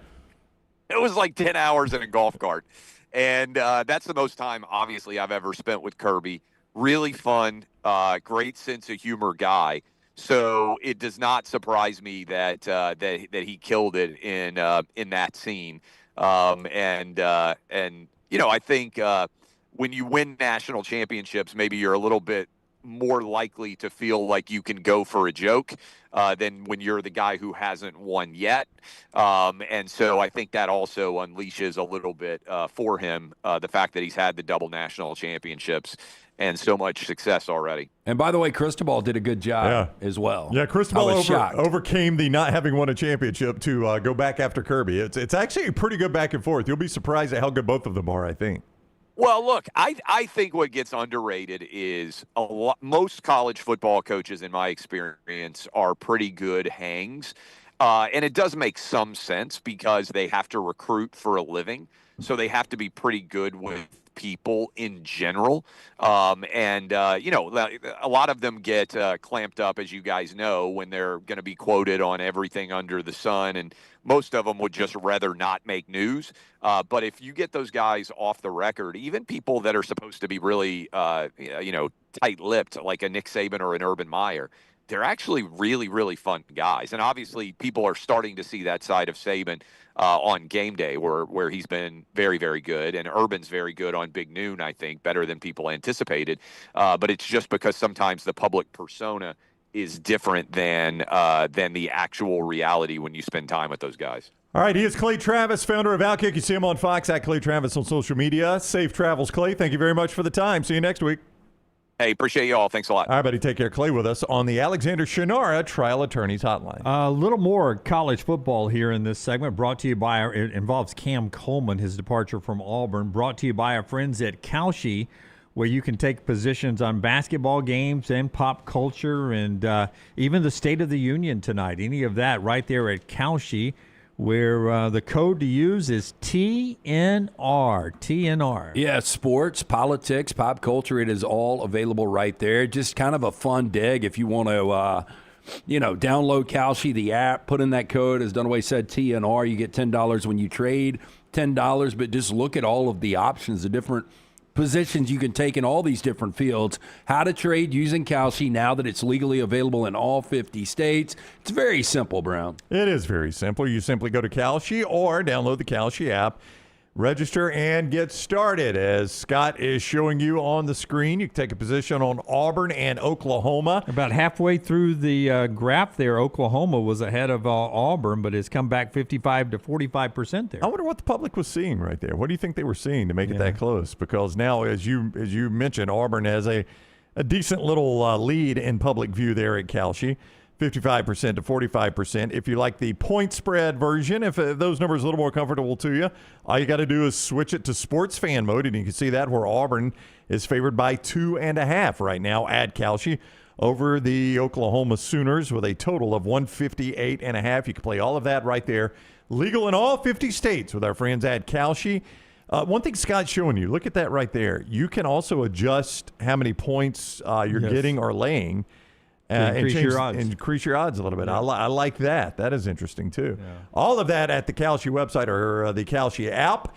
Use code TNR. TNR, $10 on your first $10 trade when you download the Kalshi app and use code TNR. I did that for the Tennessee game this past weekend, Tennessee and Vandy. Did that go well for you? It did, yeah, okay, absolutely. Good. Hey, Cam Coleman, who left Auburn, Andy Staples, and the folks at On3 Sports have an anonymous SEC general manager who told On3 Sports, Cam Coleman had a blank check from us. Oh, wow. We gave him basically a blank check from us. So, quote, trust me, he wasn't going to Texas for less. He got paid a ton. That from an anonymous SEC general manager. So, there's 16 of those, 15 of them not with Texas. And Auburn, I assume, I don't know. They could be the Auburn GM that said he had a blank check from us. But Andy Staples on his social media, Cam Coleman had a blank check from us. Trust me, he wasn't going to Texas for less. He got paid a ton. Well, I don't think it's Alabama. From everything I heard, and I think you guys heard quite similar on Alabama, they wanted him. Yep. Very much wanted him, but they wanted him at a number and did not think.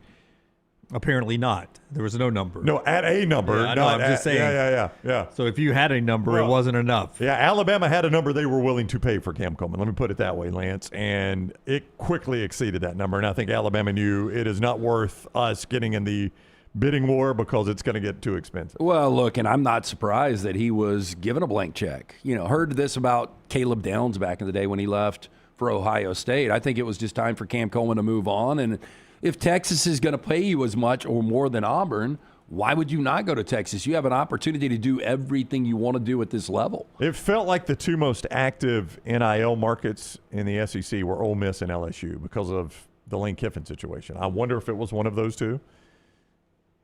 I mean, they were throwing money around to try to make points. Lane Kiffin to try to get all the guys he could get, perhaps from Ole Miss, and Ole Miss to try to keep all the guys they could keep from going to Lane Kiffin. Yeah. And it could have been Auburn. Auburn could have said, hey, blank check to keep you, man. What's it going to take to keep you? And he just I would be wasn't surprised at that, but it could have been, yeah. I mean, look, this may have been ready for just, I don't even want to fill in the blank for you because I want to go somewhere else. I want to change. Well, in his third year, obviously, the opportunity after this season to go to the NFL. I mean, if you're Cam Coleman and you're going through a transition year, as good as Auburn might be able to be with Byron Brown and Alex Golesh taking over, it's still not going to be, it shouldn't be as good as Texas this year. So I don't think anybody would blame Cam Coleman for taking off. What's interesting is you talk to some Auburn fans, and they're like, I don't know how good Cam Coleman was.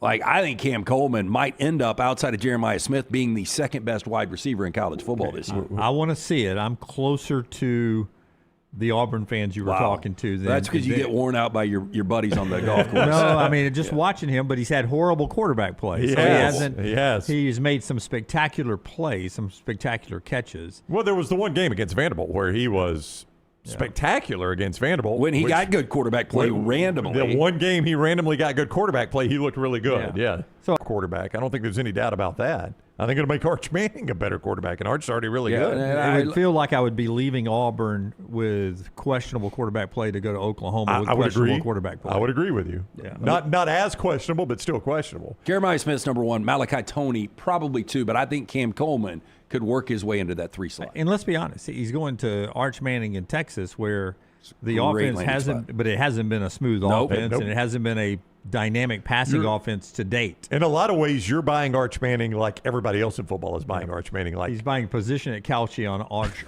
Manning. But you feel better about that situation than 99% of other situations. If I'm a receiver, I had rather play for Sarkisian and Manning than I had for Mateer and Arbuckle. Or Golesh and Byron Brown. Or really, I mean, to be honest with you, quarterback to be named later and Ryan Grubb. I'd rather be in that. Yeah. I'd rather be in the Sarkisian Manning situation. Probably Levitt and Lane Kiffin. I'd rather be in Sarkisian Manning. There was so much upheaval. You didn't know who the offensive coordinator was going to be at Ole Miss, if you want to address that one. I mean, when you combo, if you just want to stay in the SEC, you combo coach and quarterback, it was going to be tough to find a better spot. So that number was close to $4 million. You don't think it got to 5? It might have. Yeah. Well, I mean, why do you say 4? I mean, do you? Well, I mean, I heard the number was 3 originally. I heard it was 3. Yeah, 3. And so I think you probably have to overpay. But I mean, $4 million. I'm not saying that's. I was wondering how you landed on 4 and not 5. Yeah, the number 3 was the number I initially heard, where like Alabama is not going to pay 3. If he likes Derek Nix, who was his position coach at Auburn and is now at Alabama, if he likes Derek Nix and he wants to stay in state, we think we've got a package that can get him. That's the way it was presented to me at Alabama. But I was told up front, $3 million appears to be the asking price, and we're not going there. But see, here's the thing. This is why NIL is so strange to me. Like, I'm one of those suckers. If I had $500 million and I'm a big Alabama fan, if you come to me and you're like, hey, we're going to lose Cam Coleman because we can't afford with the other guys we've got to get, but do you want to give him $3 million? Yeah, I'll give Cam Coleman $3 million. Yeah. I think he's that good. Added impact that he'd be coming from your rival, too.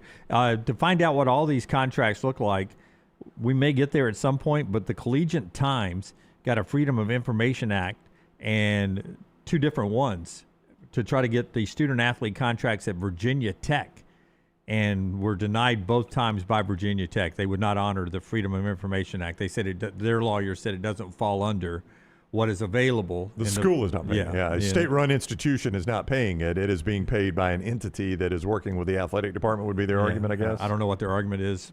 You love the law, and that's when you put on your legal side there. I think I don't know. I'm just saying they said we're not. It does not fall under Freedom of Information Act. We do not have to turn that over. At some point, I'd love to see what these contracts look like. I would agree. How they're worded, what the real payments are, and all of that. When we come back, we'll get to 4 downs and a bunch of other stuff for you. A show being brought to you by a couple of our great sponsors. One of them is our friends at CPAP Plus. These guys, somebody just randomly said, I did a sleep study the other day and found out I need a CPAP. And I said, you need to go see our friends at CPAP Plus. He's like, I listened to your show. That's where I went. Oh, okay, good. You already knew. Yeah, All right. look, and when you do that, make sure you mention to the O'Neill brothers or whoever's working one of their great locations. The guys from the next round sent you, Woody and Joe O'Neill. Great guys. They want to make sure you're getting the proper sleep. Very important. You get the 8+ hours every single night. 5 locations throughout the state of Alabama, including 3 right here in Birmingham, Pelham, Highway 280 in Trussville.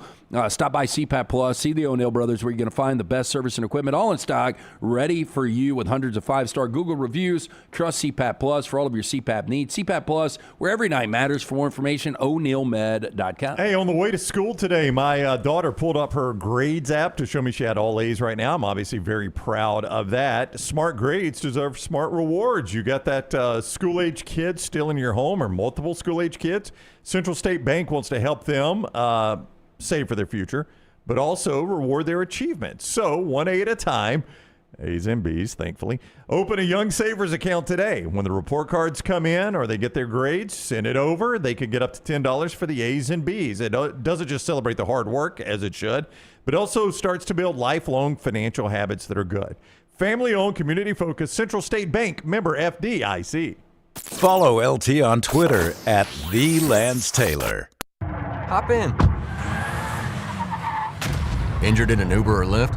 Here's the problem. Was it the driver's fault? The other car? The app company? Good luck figuring that out while you're trying to heal. Alexander Shinar Trial Attorneys, they've got a guy for rideshare accidents. And here's the best part. They don't get paid unless you do.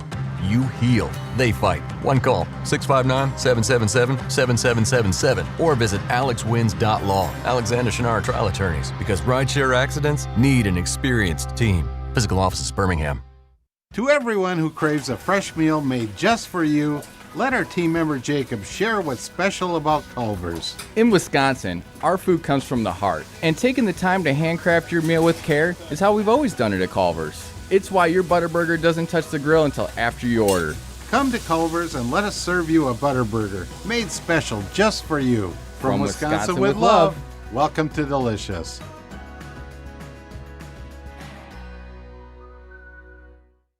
At Central State Bank, we are large enough to serve you and small enough to know you. Manage your money with ease, whether it's mobile banking, hassle-free checking, competitive loans, business solutions, or personalized financial advice. We're your hometown bank with big-time service. Visit us today and experience banking made simple, because at Central State Bank, you come first. Member FDIC. Stop by the New York Butcher Shop and pick up the finest in certified Angus prime beef steaks and burgers, premium pork chops, ribs, and all-natural chicken cut to order just for you. Their chef-prepared entrees and side dishes are the perfect dinner-to-go choice for your family and are ready to heat at home. With a great selection of fine wines and desserts, the New York Butcher Shop is your one-stop dinner shop. 2 locations to serve you, Cahaba Heights and on Highway 119 in Greystone. The New York Butcher Shop, rare quality, well-done service. Hey, let me tell you about our friends at Urology Centers of Alabama. Compassionate and comprehensive urological care with 35 physicians, 17 locations across Alabama. Their patient-centered approach to all of your urological needs. Remember, they've got that new men's health center. It is beautiful, helping men with a wide range of sensitive male issues in a comfortable environment. You can always go online, visit urologycentersalabama.com, schedule an appointment with one of their many urologists today. Remember the name Way to Wellness if you're battling weight loss in your life. I'm Jim Dunaway from The Next Round. There was a time I was over 216 pounds until Way to Wellness helped me lose 45 pounds, and now for over 2 years, they've helped me keep that weight off. Here's their website, aplanforme.com, aplanforme.com. That's a great name for a website because there's no cookie-cutter plan. Everything is designed specifically for you. No contract, no sign-up fees, and your first consultation is free. It's time for the Jack Links 500 at Talladega, April the 27th, and you can get your tickets right now at TalladegaSuperspeedway.com or calling 877-GO-TO-DEGA. Don't forget to enhance your ticket with the Garage Experience, everything from watching the Cup teams work on the cars to the Mobil 1 Victory Lane Trophy presentation. The most exciting, unpredictable racing in the world at Talladega. TalladegaSuperspeedway.com, 877-GO-TO-DEGA. It's bow time. The Bojangles Chicken Rice Bowl is back. Get dirty rice, slow-cooked Cajun pintos, cheese, and your choice of chicken for just $7.49. But order now. It's only here for a limited time. It's bow time. It's bow time. The Bojangles Chicken Rice Bowl is back. Get dirty rice, slow-cooked Cajun pintos, cheese, and your choice of chicken for just $7.49. But order now. It's only here for a limited time. It's bow time.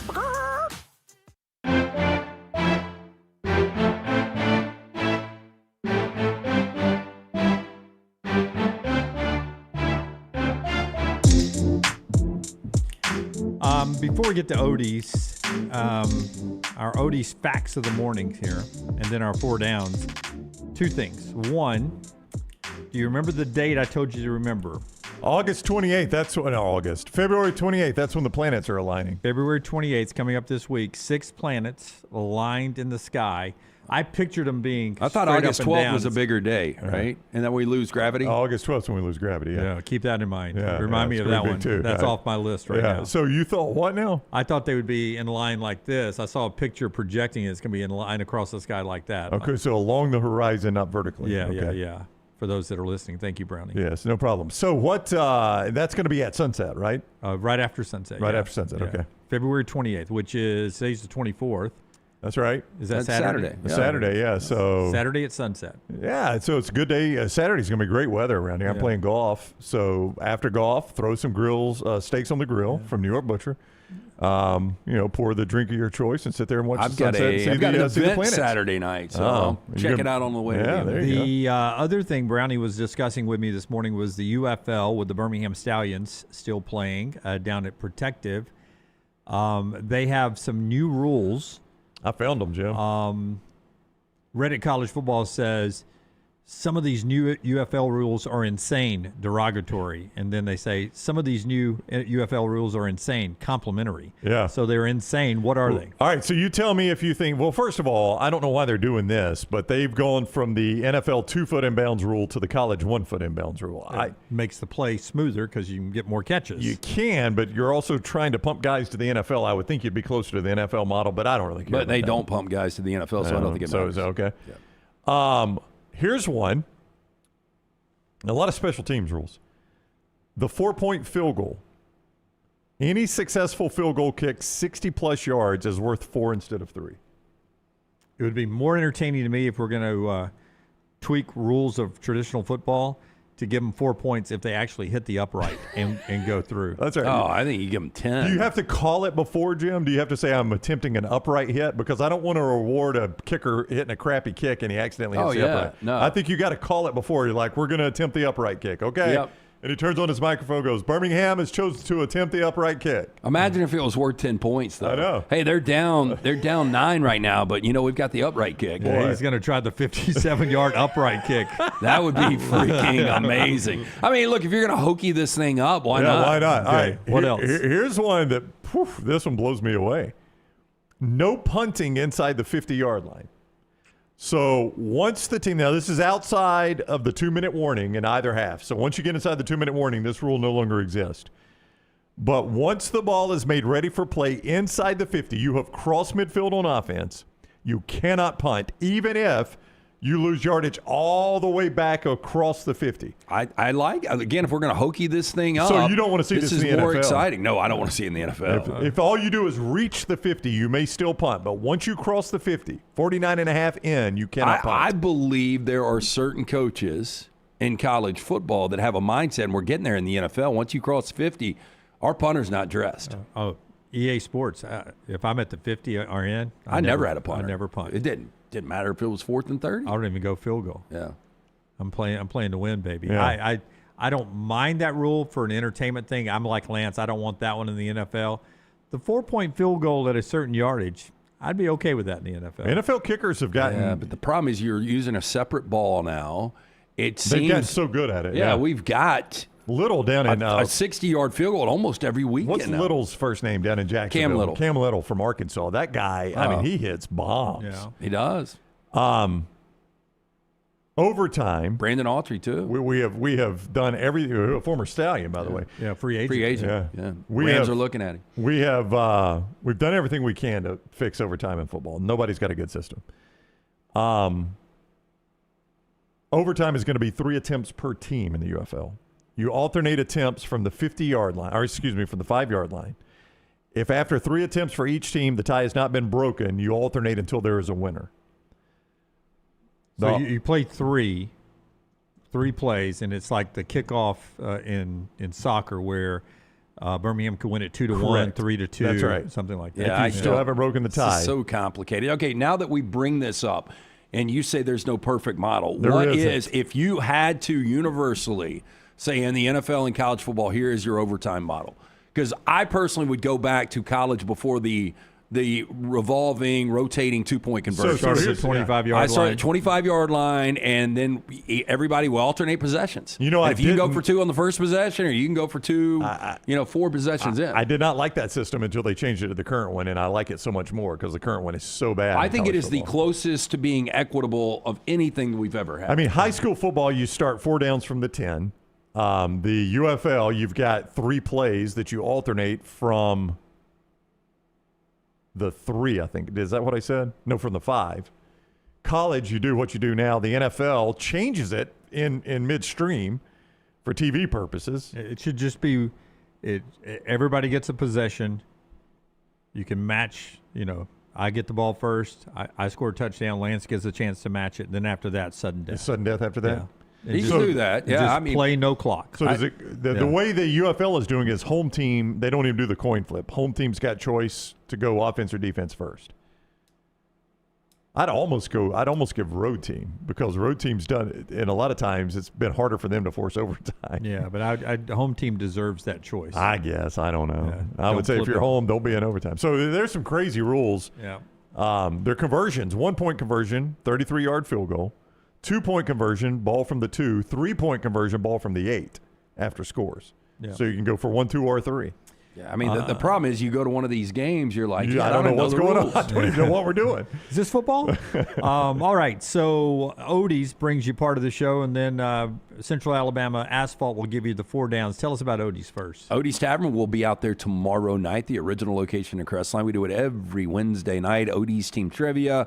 Come out, join us, get there early, enjoy the great food from Rodney Davis. If you're looking for a place to watch Auburn, Oklahoma tonight, Odie's Tavern, either location, the original Crestline, the newest location in Edgewood. You can enjoy the great food from Rodney Davis.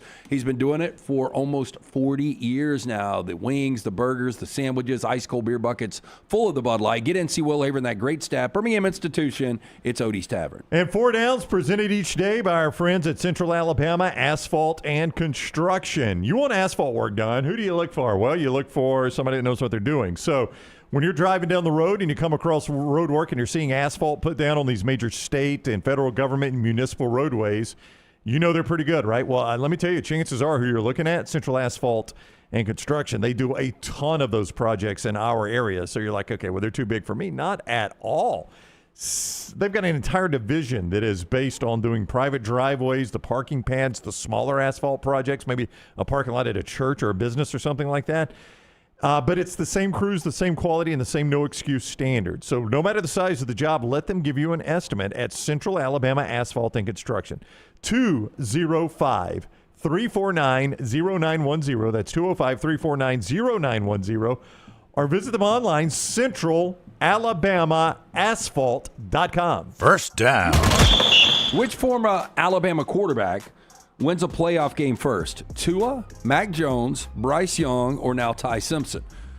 I saw today Tua still wants to play. Miami is basically saying it's probably not going to be for us, but we haven't ruled anything out. Tua's not necessarily saying he wants to stay in Miami, but he still wants to play. The Cardinals want to get rid of Kyler Murray, too. Why don't you guys just trade because Tua to the Cardinals and Kyler to the I would rather have Kyler. I feel like you're trading each other their problem.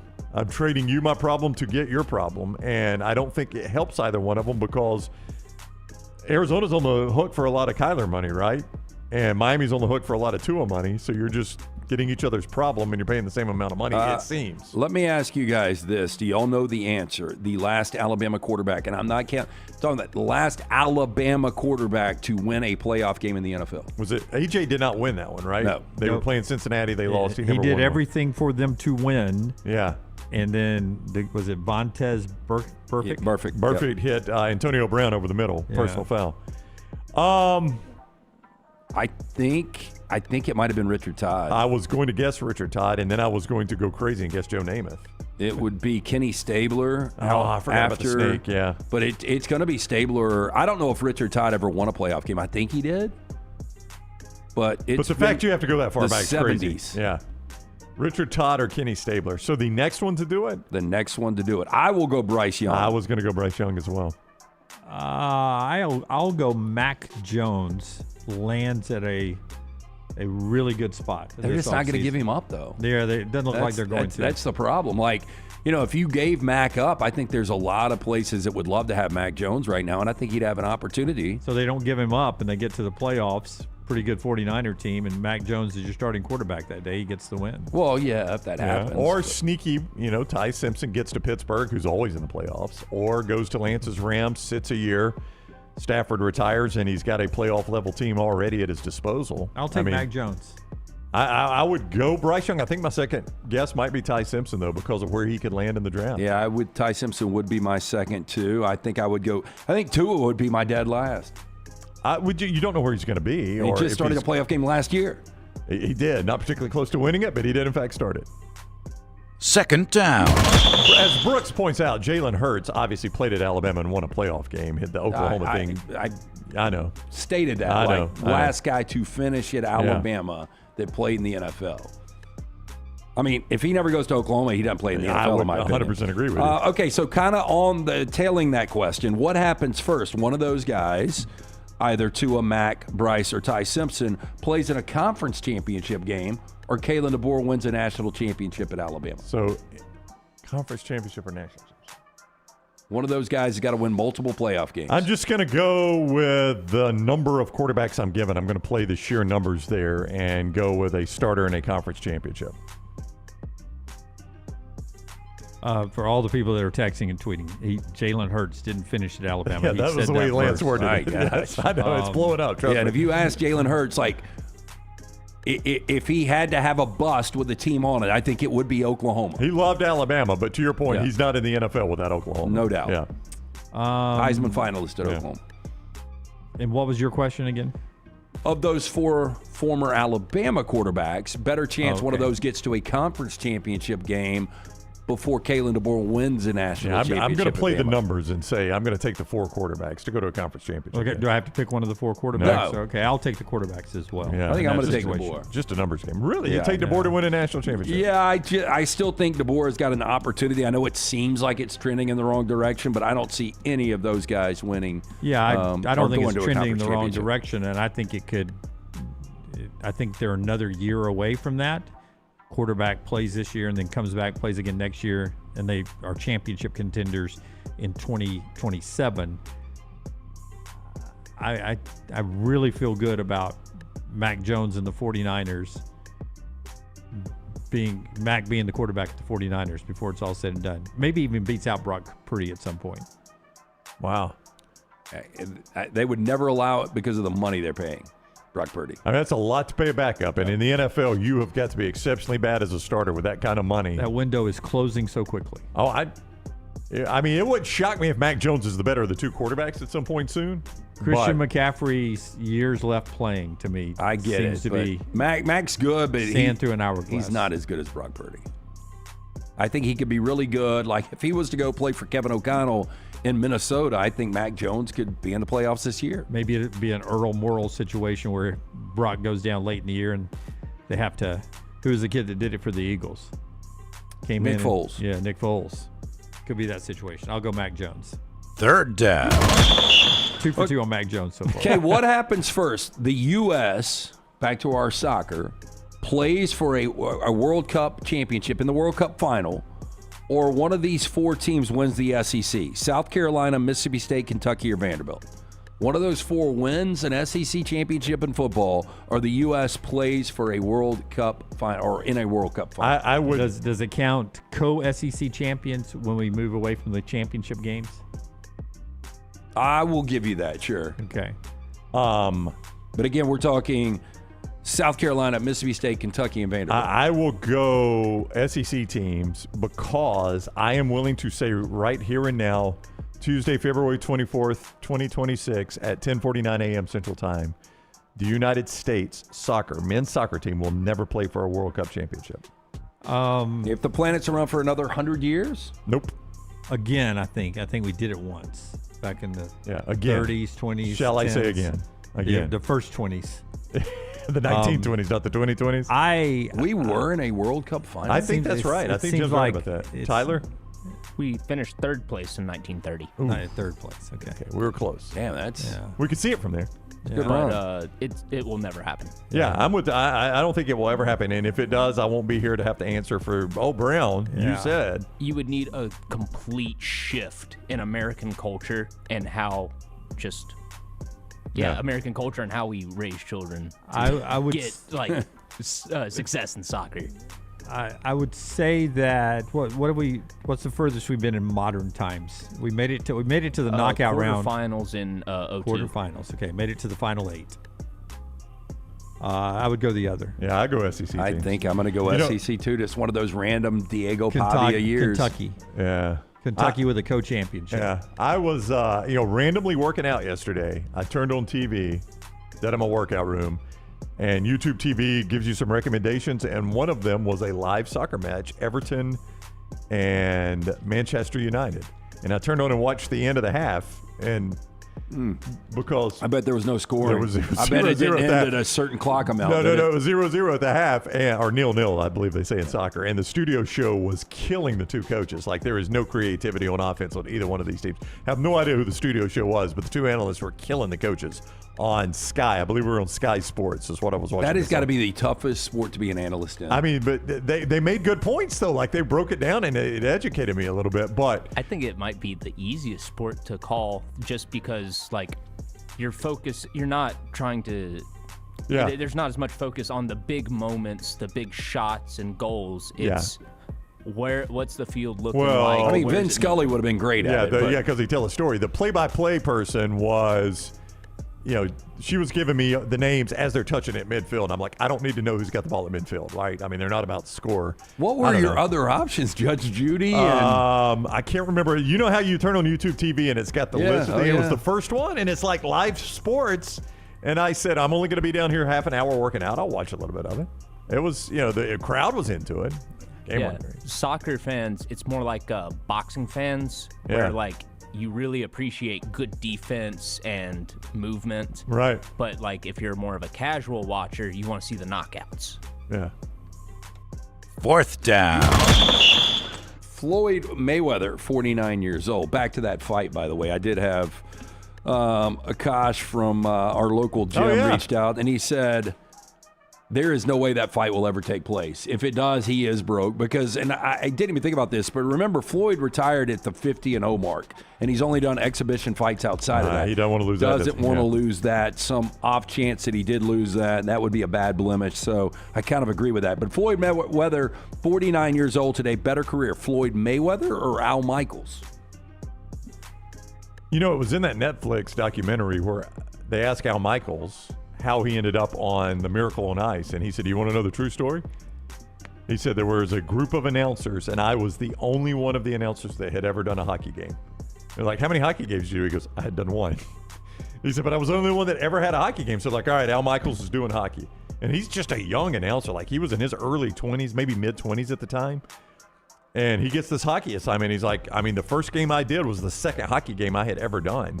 And he ends up having one of the greatest calls of the history of sports. I will go Al Michaels here. I think you guys probably will too, just because I don't know anybody else with the longevity of his career that has called more big moments. I mean, what has Al not called?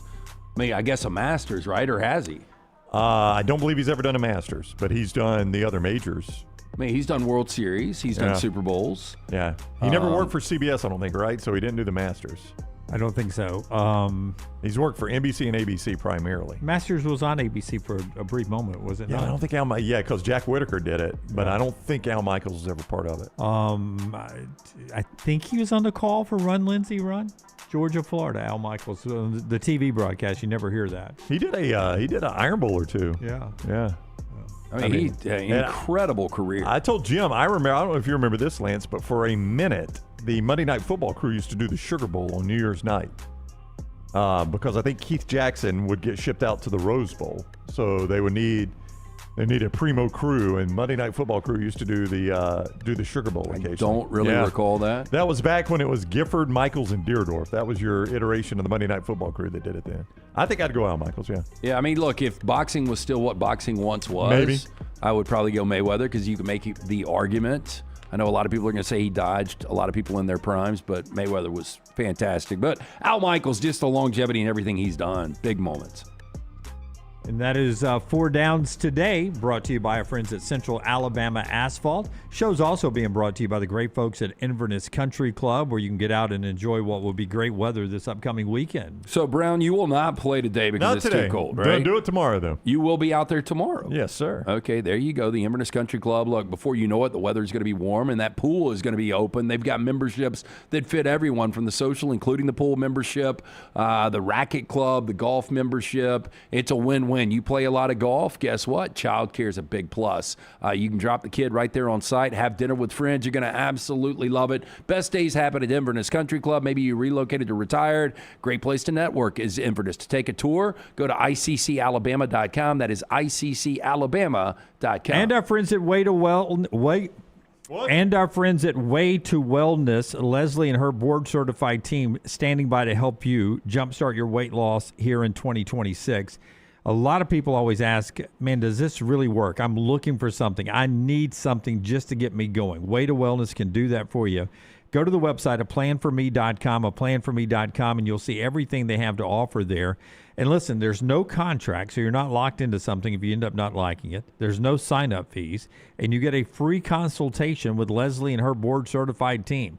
aplanforme.com. Injection therapy, they've got a meal replacements, they've got a meal plans, protein bars to keep from bad snacking, a variety of different ways to help you out. They can do it for you right there at Way to Wellness.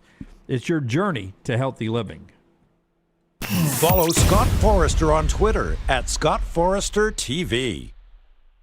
We interrupt this program for breaking news. From the gators of the litigation situation. Insurance companies have a playbook. I repeat, insurance companies have a playbook. Deny, delay, defend. They know which law firms will fold and settle cheap. They are not on your side. That's corporate greed at work. At Alexander Sonara Trial Attorneys, we fight back. We have the resource, the muscle, and the will to take them on. And you don't pay a dime unless we win. They fight dirty. We fight hard. Call 659-777-7777 or hit up alexwins.law. Physical office location, Birmingham. To everyone who craves a fresh meal made just for you, let our team member Jacob share what's special about Culver's. In Wisconsin, our food comes from the heart, and taking the time to handcraft your meal with care is how we've always done it at Culver's. It's why your Butterburger doesn't touch the grill until after you order.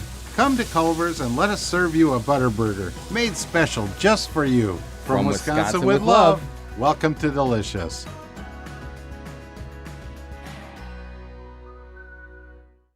At Central State Bank, we are large enough to serve you and small enough to know you. Manage your money with ease, whether it's mobile banking, hassle-free checking, competitive loans, business solutions, or personalized financial advice. We're your hometown bank with big-time service. Visit us today and experience banking made simple, because at Central State Bank, you come first. Member FDIC. Hey, let me tell you about our friends at Urology Centers of Alabama. Compassionate and comprehensive urological care with 35 physicians, 17 locations across Alabama. Their patient-centered approach to all of your urological needs. Remember, they've got that new men's health center. It is beautiful, helping men with a wide range of sensitive male issues in a comfortable environment. You can always go online, visit urologycentersalabama.com, schedule an appointment with one of their many urologists today.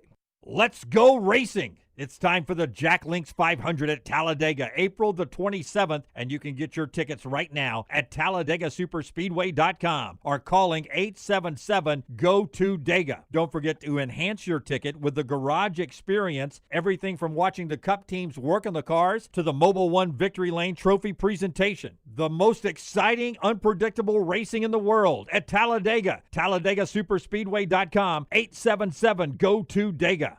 Hey, there's nothing worse than waking up to a plumbing problem. Don't get caught in a flooded house. Call the guys at Hemp Hill Services. Adam, Chad, and the team at Hemp Hill are the only ones I trust to fix it and fix it right the first time. Hemp Hill Services does it right and always at a fair price. For all of your plumbing, cooling, and heating needs, trust the name that Birmingham has trusted since 1954.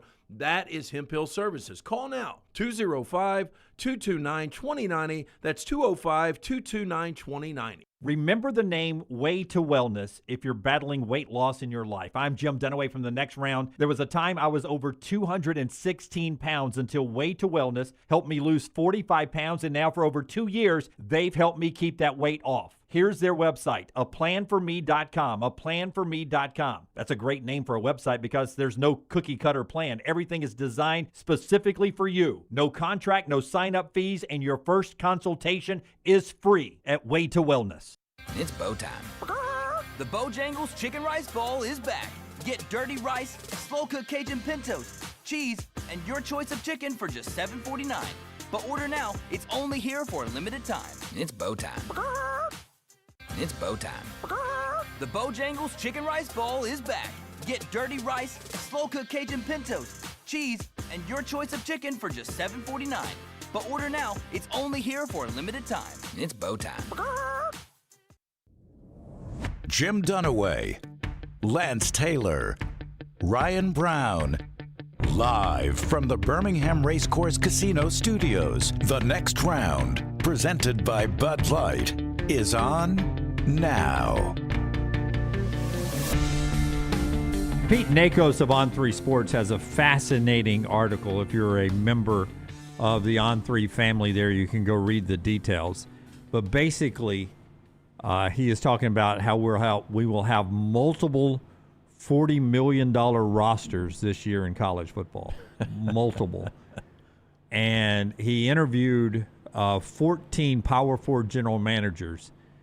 And the consensus was these were the biggest spending teams. Most mentioned was LSU, easily exceeding a $40 million roster, said one person. Sam Levitt, Jordan Seaton,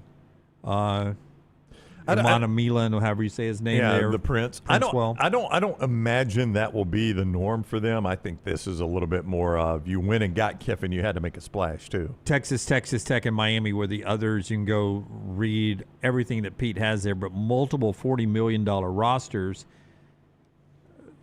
The Seahawks offense was perceived to be the cheapest offense in the NFL this year, at around $60 million on the offensive side of the ball.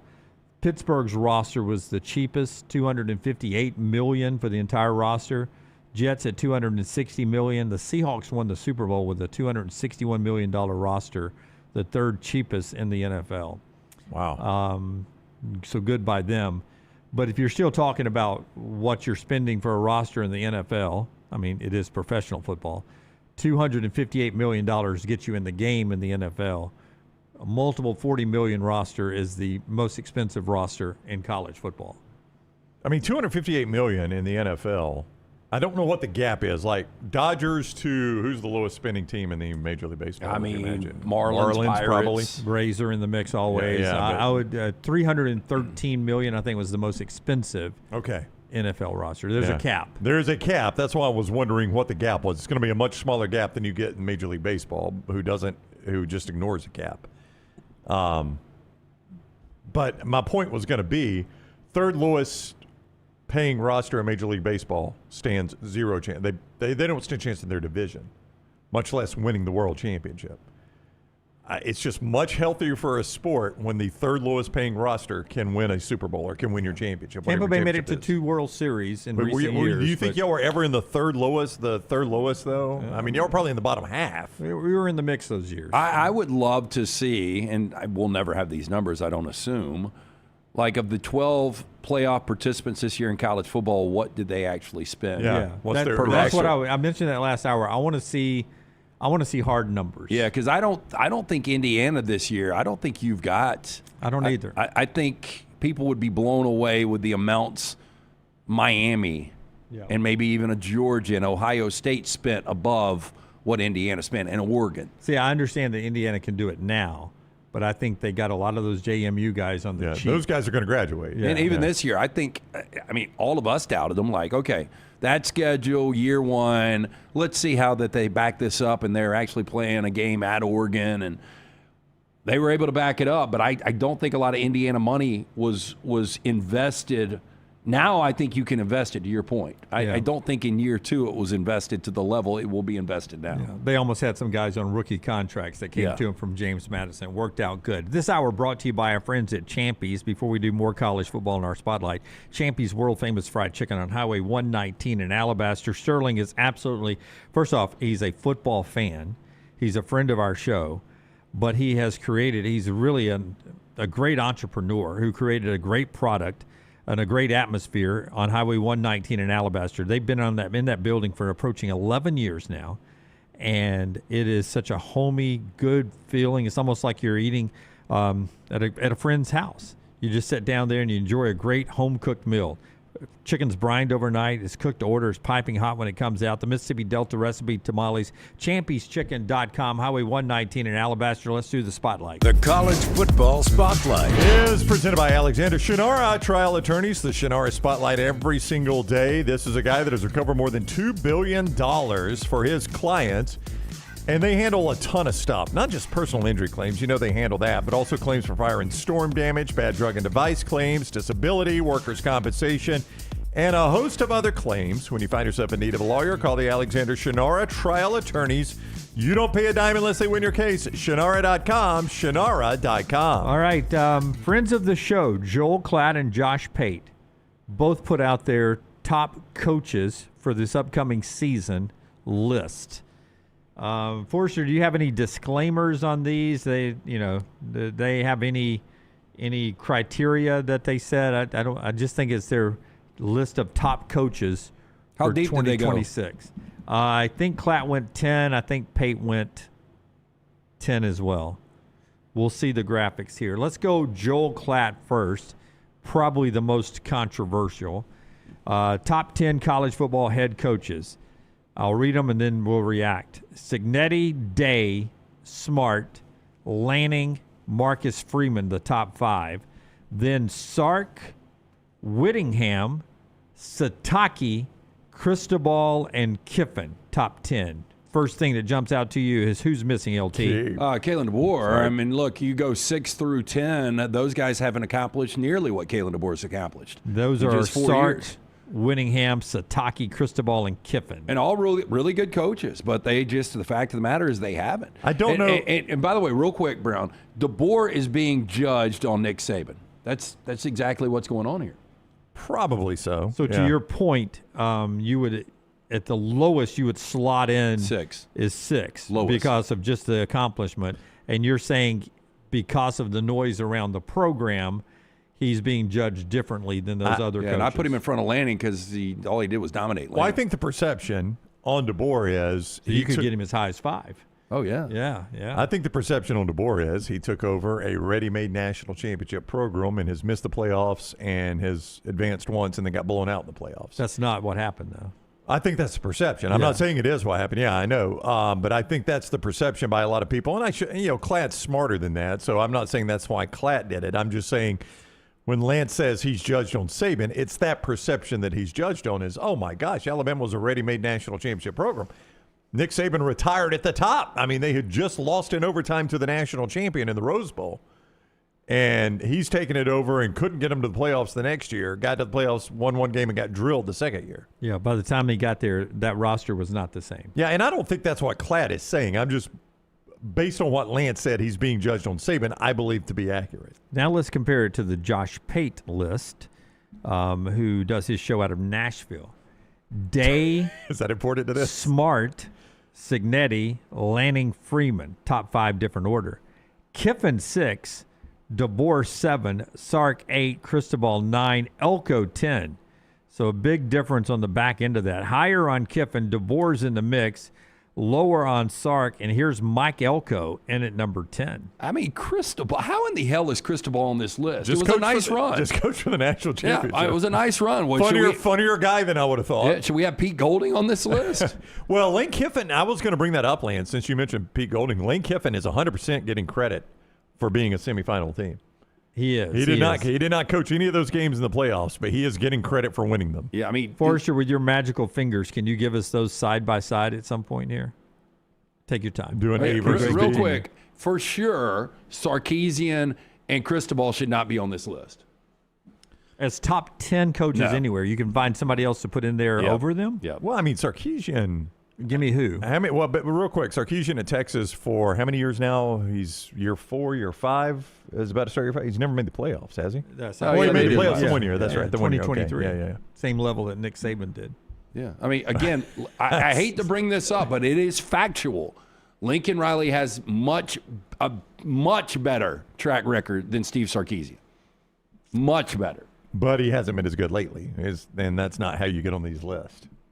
These lists are hard to do because you go, all right, how much career achievement am I considering? Kirby Smart's going to do really well in career achievement. Has Kirby Smart been as good lately? No, he has not been. He's been really good, but not as good lately. Here's side by side. I mean, what do you go with? Do you go with career achievement? Do you go with, if my coach quit today, who do I want to coach my team? Do you go with who's done the best lately? That's obviously the Curt Cignetti line. Yeah, but I think 1, 2, and 3, and look, they both had 1, 2, and 3 just in different orders. But you think that's definitely your 3? I don't think you can deny that at all. I would agree. Yeah. And then it gets debatable. They both have Lanning and Freeman 4 and 5 after. So basically the top 5 are the same, just in different orders. Yeah, look, I really don't have a problem. I mean, Lanning's done a great job outside of winning these massive games once he puts them in a position to do so. I mean, but you guys did see Kalen DeBoer versus Dan Lanning, and Kalen DeBoer was always on top. Let me say this. With a lesser program, by the way. If Marcus Freeman and Notre Dame make the playoffs, that means Miami doesn't. Cristobal would not be on either of these lists, and Freeman would be higher. Yeah, Cristobal would be on a top 25 list. That one decision really adjusted a lot of these lists that we're going to see in the offseason with these coaches. In fact, Freeman may be number 1 because they may have run the table. Yeah. I mean, Freeman would be higher on this, and Mario would not be in either top 10 without the playoff run he just had. Mario Cristobal is if the selection committee had said, we're sticking with Notre Dame, sorry, Miami, go home. You can go to the Bahamas. We're sticking with Notre Dame. Look, so the big difference, real quickly, LT, between Klatt and Pate is Klatt has Whittingham, who is a former Utah and Michigan, and Sataki on the list. He does the Fox side of college football. On the ESPN side of college football, Josh Pate, who now does a lot of work with ESPN, replaces the Michigan, former Utah, and BYU Big 12 coach with SEC, Kalen DeBoer, and Mike Elko. Those are the 2 names that are on one list that aren't on the other. If Arizona State, if Sam Leavitt and Jordan Tyson were healthy the entire year, we saw them beat Texas Tech. If they go back to a college football playoff, both these guys probably have Kenny Dillingham on this list, which is absolutely ridiculous. I do think it's like in the here and now and in the moment. So some from the chat room. All right, you guys ready? Can I just say real quick, I'm not saying they were biased in saying that, just point of view. When I sit in Nashville and I do a lot, now he travels the country, Josh does, but he sees, I think he's very intimate with the SEC more than he is other conferences. Klatt more intimate with the Big Ten than he has other conferences, and I think that can change your perspective on a few things. Well, it can. Look, and they're both friends with a lot of these coaches, and I think that probably skews things. I think Josh has been up close and personal with the Alabama program enough to know that Kalen DeBoer has done a good job replacing Nick Saban. Yeah, I don't know what's up with Klatt not having Kalen DeBoer in his top 10. Yeah. That is crazy. So Nick says, how do you put Kiffin above DeBoer? Kiffin has not even coached a playoff game. Now, again, Kiffin's getting credit for a semifinal run. People are taking that credit from Pete Golding and giving it to Kiffin.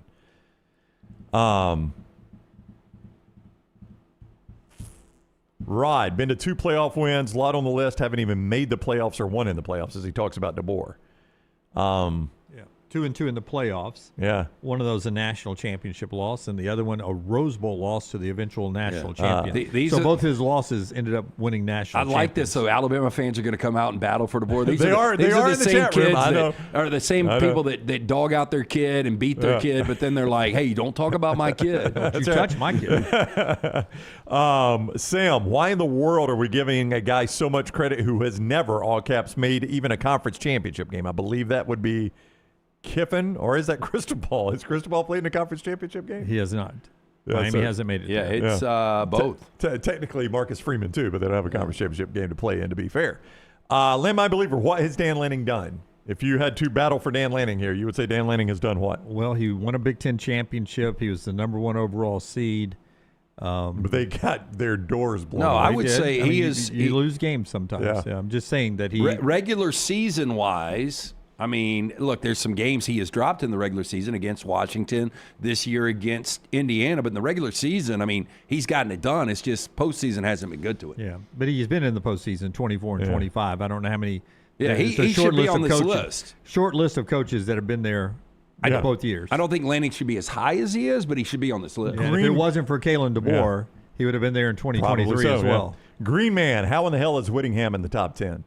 Yep, this is Lance likes him. I like Whittingham a lot, but I think he's borderline top 10. I don't think he's top 10. I like him a lot. He's better than Mario Cristobal. I mean, look, he was ready to retire, and he's going to Michigan as a stopgap. He's not going to be there. I can't believe both. I like Pate and I like Klatt. I think they're both incredible at what they do, but for them to both have Cristobal on this list is a joke. Morgan, Lane Kiffin has zero business on either of these lists.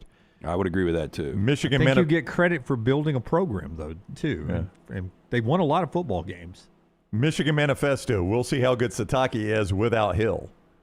Sataki has got a contract extension. He'll be there a long time. I mean, Sataki's done a good job. I mean, his bad years are 8-5. Brooks without Hill. Well, he said without Hill. Who's like Taysom Hill? I don't know. He's been without Taysom Hill. Yeah, he never had Taysom Hill. I don't know. That was pre. I was reading it. I was reading it more for the Sataki line. He had a freshman quarterback, Bear Bachmeier, who's going to be back as maybe that's who he's sophomore. Yeah, white guy touching the football. Now a lot. You lose a really good receiver with the rape allegations. Yeah, you do. Well, that's back-to-back years, though. I mean, he lost his starting quarterback with off-the-field allegations. Yeah. So back-to-back years, he's had to deal with that. It should be noted, not rape allegations. For the other one. No, I said off the field. Yeah. Brooks from the back row here points this out. Top 3 are national championship coaches. The only other national championship coach that is active is not on this list. Dabo Swinney. And how far down, Brooks asked, would you have to go to get to Dabo, do you think? I mean, he's not top 10, and I don't think anybody's going to argue that. You know what's funny is the first year he has not been on these top 10 lists. And I'm fine with that. I just wonder how far down. I mean, you guys be honest. Did you even think about Dabo? Did not. I did not. I didn't either. Didn't even think about him. He's an active coach for the national championship. I mean, he should be on this before Cristobal. I mean, he just played for. He just won a ACC championship last year. Yeah, 2 years ago now. I'm always that line that we have to divide. I don't know when we start. Yeah, when we start saying last year or this year. Yeah, but you guys know what I'm talking about. I do. Yeah. Jay Hill, by the way, Michigan Manifesto clears it up. Their defensive coordinator. That's who he's talking about. Jay Hill. Okay, so it makes sense. Thank you for the clarification there. Thank you. That does help a lot.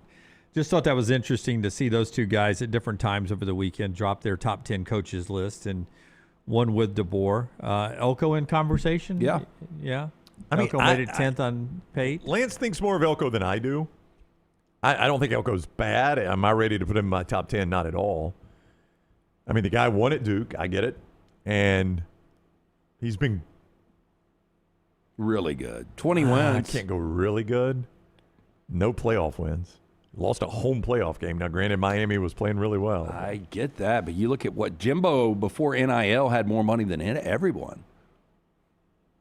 Oh, no. He's done better than Jimbo at Texas A&M. I'll grant you that. He's done better than anybody at A&M. No, you're right, but that's not exactly a prestigious list. More college football. But he's done more than Sarkisian, in my opinion. Crane U brings us our college football conversation today. These guys so much a part of our area here, trying to, and they will bring equipment to you to train you or improve your skills on their equipment. Yeah, not only do you want the properly trained employees that are working the cranes for you, you want the safest work environment possible. Our friends at Crane U, they can help with both of these. Get the crane training you need today. Very important when you call and you talk to Nicole or Fran or any of the fine folks at Crane U. Mention the next round, 10% off all the great services. 855-CRANE-U, craneu.com for more information.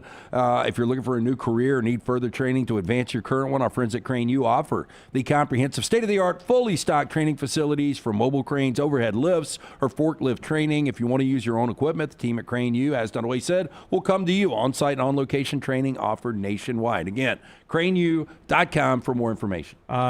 Auburn tight end Preston Howard will be a senior. He's going back to Maryland, where he came to Auburn from. Played in all 12 games, started 7 for Auburn last year, had 4 catches in the Georgia game, but he's going back to finish up his career at Maryland. Gunnar Rivers, Philip's son, commits yesterday to NC State, his dad's school, 4-star quarterback, considered to be one of the better pocket passers in sports. I was a bit surprised by this. I know there's obviously the connection with Philip having played his career there, and I'm sure the appreciation he has for that program of recognizing him as a quarterback out of Athens, Alabama, and not as some other position out of Athens, Alabama. But with that said, a kid playing in Alabama going all the way to Raleigh, North Carolina was a bit surprising. No, this is, to me, a big get, though, for Dave Doran.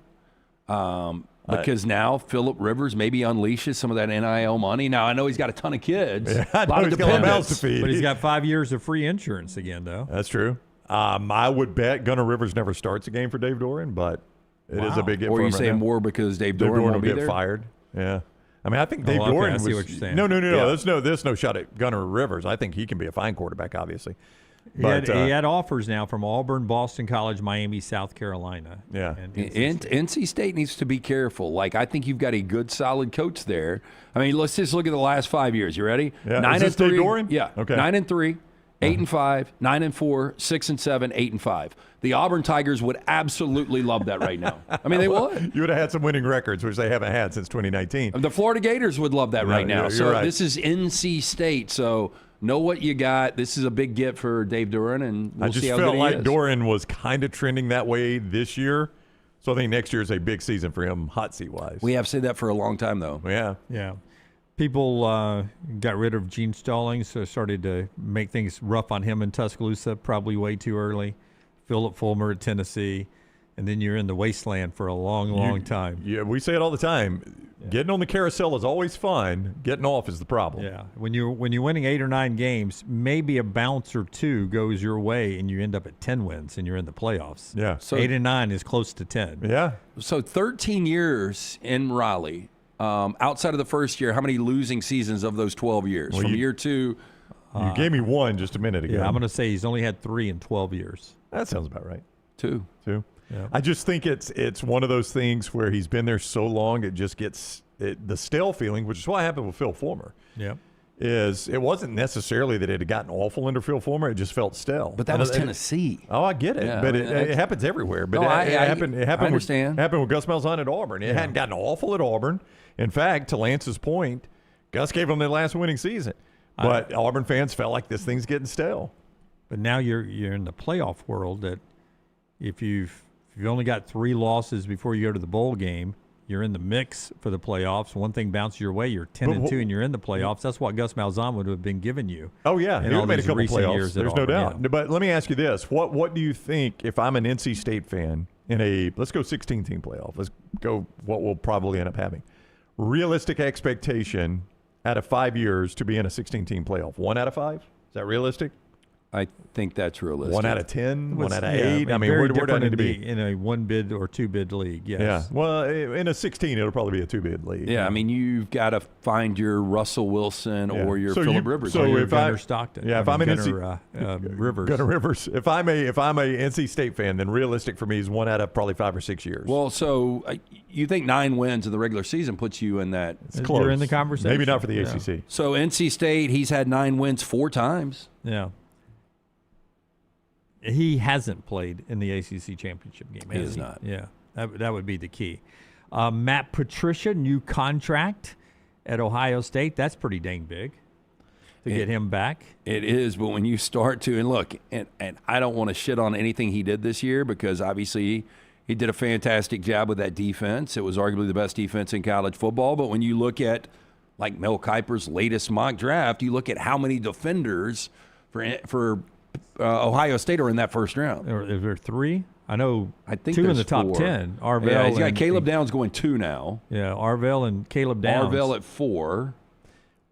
I think there's another one that was Sonny Styles at 7. There's 3 in the top 7. I don't know, though, if you guys agreed with me or not, but I did think, even with all that talent, there will be fall off on their defense. Oh, I did Jim too, Knowles. Yeah. And if anything, they might have been better. Oh, really, really good. That's a very good defense. And Jeff Monken, the head coach at Army, says he wants to look at getting the Army-Navy game moved to Thanksgiving weekend. Now, here's a coach who Tell me more. has been there at Army for a long time. But keep in mind, if we go to this 24, we're going to get rid of the conference championships. The selection process moves up a little bit. You don't want to have the Army-Navy game hanging out there on selection Sunday or Saturday, whenever it is. The playoffs would be starting that week. Yeah, but why would you not? Why would you not? Why would you not? Listen to me. Because Army-Navy would. If you have a standalone with Army-Navy on selection Saturday, and you play that game at noon, and then you have the selection show right afterwards. But so the selection show's the Sunday after what is now championship. Yeah, but Saturday. I'm saying if we get rid of championship weekend altogether, make that a standalone Saturday. But they'll be in the playoffs by then. Yeah, our championship Saturday would be the first round of the playoffs. Yeah. See, I thought that was just kind of. Well, I mean, we're saying that there is nothing set in stone, but I think that's what we're trending towards. Because your problem is if you play that on Thanksgiving weekend with other rivalry games, it's done. But I know what they're saying too. Like Navy has been kind of close in the American of at least getting in their conference championship game. In fact, didn't they get in it? Army and Navy both would have made a 24-team playoff or a 12-team playoff. And if you in keep recent that game years. where it is, they can't even get in it now. If the playoff moves up to that, which I think it will at least move, because that's now the week after championship week. You got to find standalone for that. Well, I don't know how you do it. Unless they play most of our lives, it did not have a standalone. Most of our lives, it did not have a standalone. What if you? Yeah, See, you're I right. can't even remember that. It just I'm seems with like you. the last 20-plus years we've had this. Well, it may have been 20 years, but that's unfortunately not most of our lives. Yeah, for me anyway. Not me neither. Yeah. What if you did? I don't know. If you do it Thanksgiving weekend, you can't do it Thanksgiving Day because the NFL will eat it up. Those are the most watched NFL games all year. They will. I mean, there's no way. You could do it the Wednesday night before Thanksgiving, but then it's not a Saturday afternoon game. On Black Friday. You gave it a standalone window on Black Friday at 11 o'clock Central, 12 Eastern. And then the NFL game's at 2, but it's a streaming game. But it doesn't excite me at all. There's just something about it being on You would have the other college games starting in the 2:30 window Central. You think the colleges, because that's not the way it is now. Like Nebraska and Iowa play that 11 a.m. game. You think all the conferences would agree to that? Like we'll give them the standalone time slot? I think that's where we had the Egg Bowl last year, too. I'm still confused because we have conference championship games on one Saturday. The next Saturday is Army-Navy. We've got Army-Navy, but if we're getting rid of the conference championship games, why is Army-Navy not on that conference championship weekend? Because that could be the first round of your playoffs. But you start the playoffs on that December 5th. They may. I don't know. And then, again, you do the selection show right after it. Is championship weekend. December. Well, depending on first Saturday in December. Yeah. Now, again, that may be what they do. I do not know, but I don't think there's an appetite for a week with no football whatsoever between the end of the season, whatever that is, and the playoffs. Once they expand the playoffs, I think they want to. I think that's kind of the idea, is to keep the calendar going, much in the way the NFL does. Is you end the regular season and you're right into the playoffs. There's no downtime. Best way to do this is the first game of college football every Army-Navy? Army-Navy. Week 0? Standalone window. Yeah, I mean, then if you have games it, start after that. Like you we have it see as with the one Reds. game. The Reds?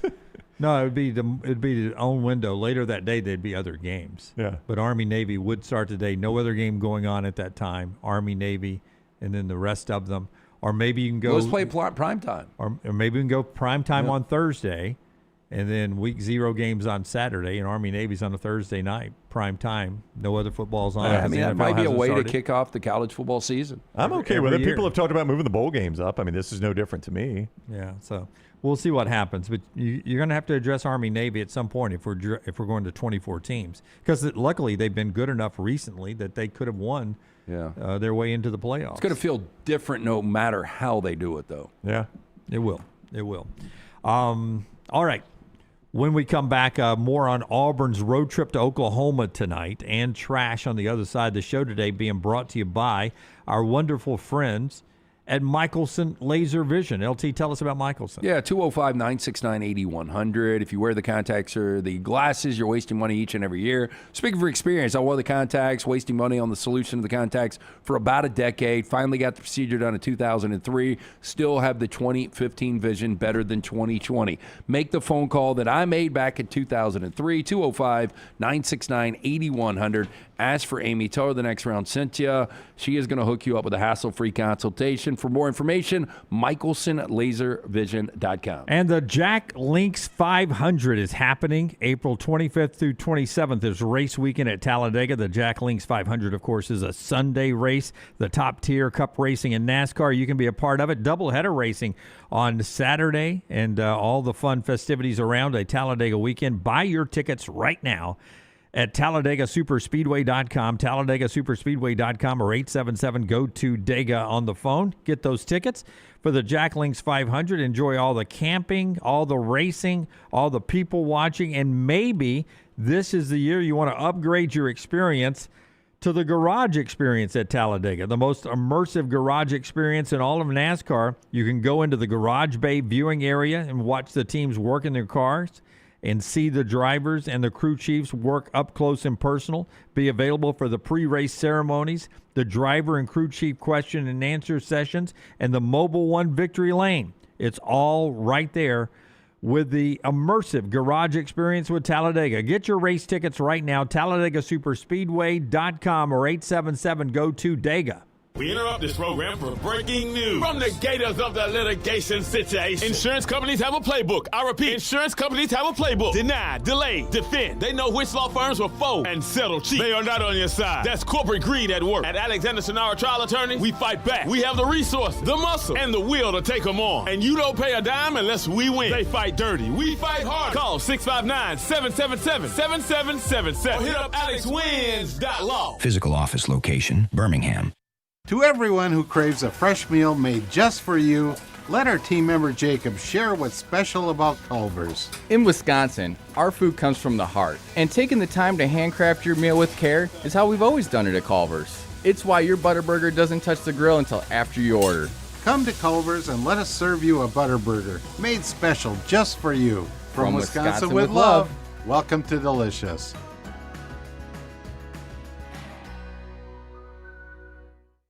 At Central State Bank, we are large enough to serve you and small enough to know you.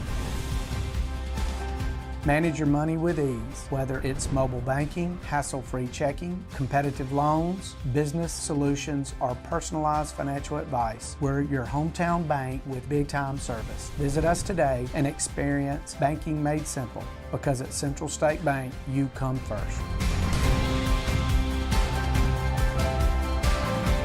Member FDIC.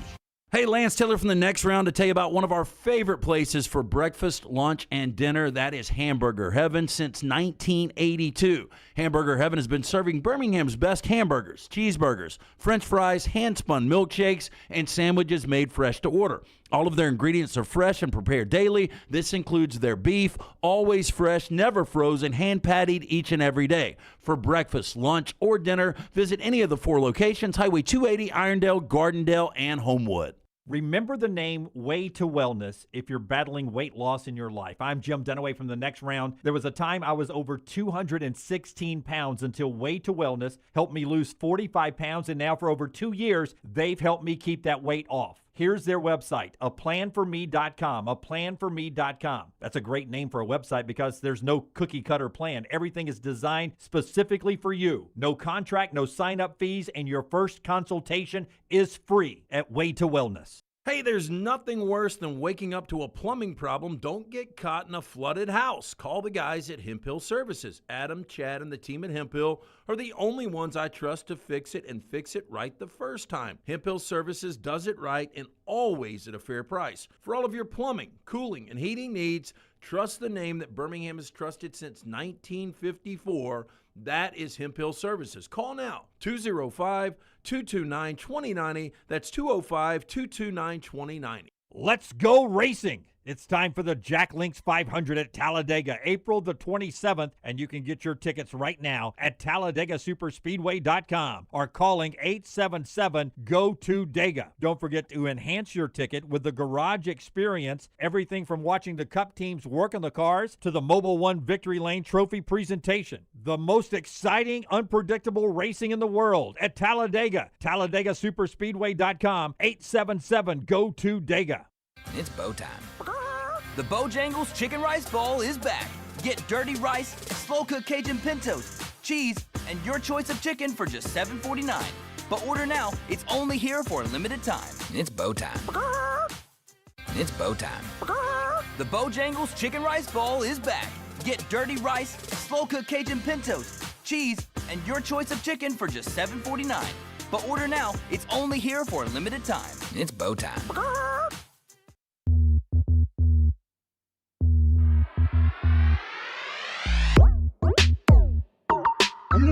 Trash in a second. Developing news involving Mark Pope. Stand by for that after LT tells us about Hemp Hill. He was running a little hot the other night. Who was Pope? Yeah, a little bit. Hey, if things aren't running the right way in your house, whether it's the heating, the cooling, the plumbing, not ideal when these issues pop up. But it's good to know you've got people like Hemp Hill Services, Adam, Chad, Andrew, the name Birmingham has trusted since 1954, awaiting your call, home or business, 205-229-2090, hard to stop a train, or hemphillservices.com. Hey, remember when Mark Pope dared the SEC to find him, F-I-N-E-D, the other night, when we couldn't find F-I-N-D him in the hallway when he said this?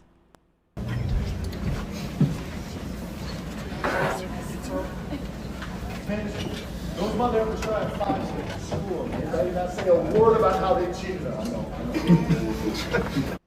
us. That's Mark Pope leaving after the 1-point loss down at Auburn. MFers. Did he go MF or did he go straight up mother? Forster? I couldn't tell. I think he said mother effers. Okay. Like mother effers. So he said There's no reason to abbreviate it. Yeah, I like mixture, it. Yeah. So that's what he said. The SEC has taken him up on his challenge. Forster, he's been fined. He has been fined $25,000 by the Southeastern Conference. University of Kentucky men's basketball coach Mark Pope has been issued a public reprimand and fined $25,000 by the SEC for post-game conduct and comments related to an officiating following the Wildcats game at Auburn University on February the 21st, and then it quotes the bylaws and all that. Tell me this. If he refused to pay it, what do you do? They'd probably suspend him for a game. Yeah. I'd almost do that. Suspend it until the fine is paid. So they say the bylaw it violated is prohibiting coaches, student athletes, and institutional staff from publicly criticizing officials or disclosing officiating-related communication. So publicly becomes public. Well, I mean, publicly becomes the word there. Like if I'm talking to my athletic director, which he was, and I'm in the hallway at Neville Arena, we consider that public. Yes. Okay. Let me recreate. All right. I know what he did. I'm the oldest guy in the room, though, right? Okay. Easily the oldest reporter there. All right. The front row of media is sitting here, and about as far away as where you are is where Mark Pope is. Okay. Okay.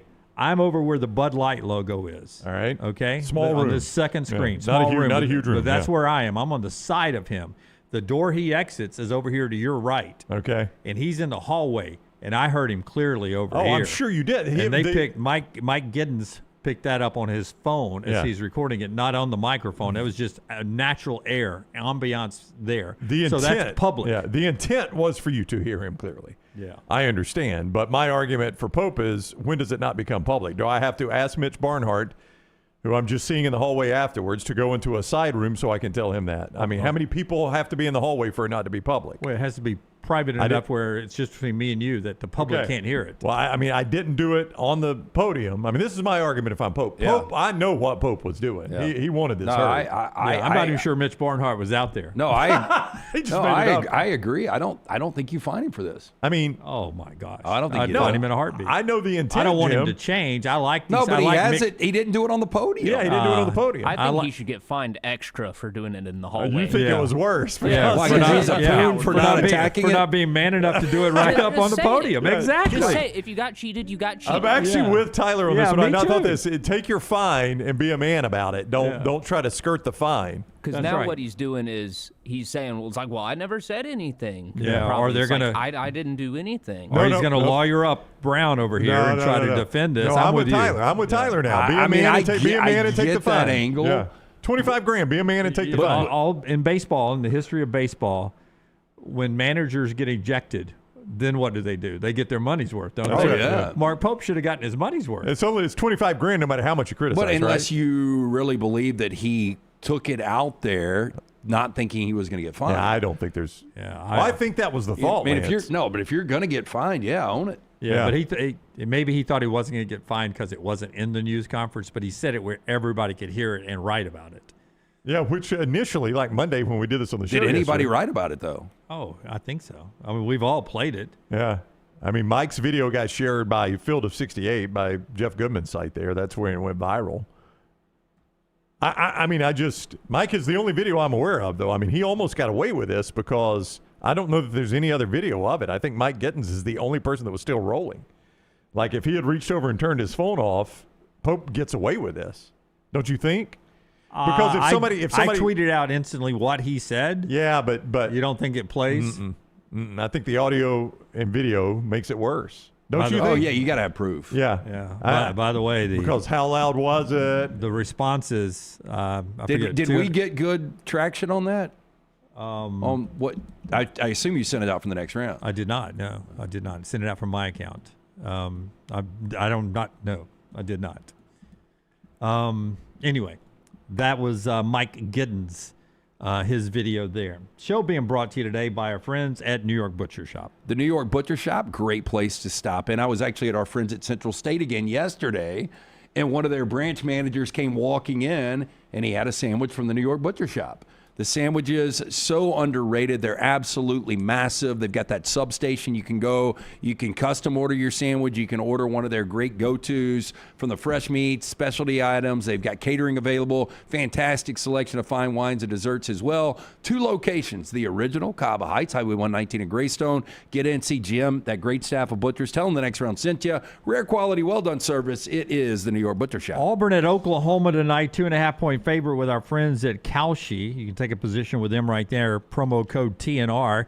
Stephen Pearl on Elijah Freeman after the tip-in the other night. How important he is down the stretch for the Tigers. Steve, I know you're pretty stoked about the way Elijah responded in the game the other day. He's a lot more aggressive. Do you think this could be kind of a launching point for him where it's like, I told you to be more aggressive. You were awesome. Just keep going that way? Yeah, I hope so, because when he plays that assertive and that aggressive, he's just a totally different player on both ends of the floor. So, part of that is I got to put him in positions and situations to be aggressive, and I thought we did a much better job of that in the game. But I also thought he was just just way more assertive on his own, and in order for him to be the best version of himself, that's what he's got to do. So, I was walking into Marquise, just said, asked me the question, like, a lot of the same as far as your messaging. I'm like, yeah, like, please, just like, tell Elijah, just be aggressive, and he's a smart player. He knows when to be aggressive and when not to be aggressive. So, need him to continue to do that.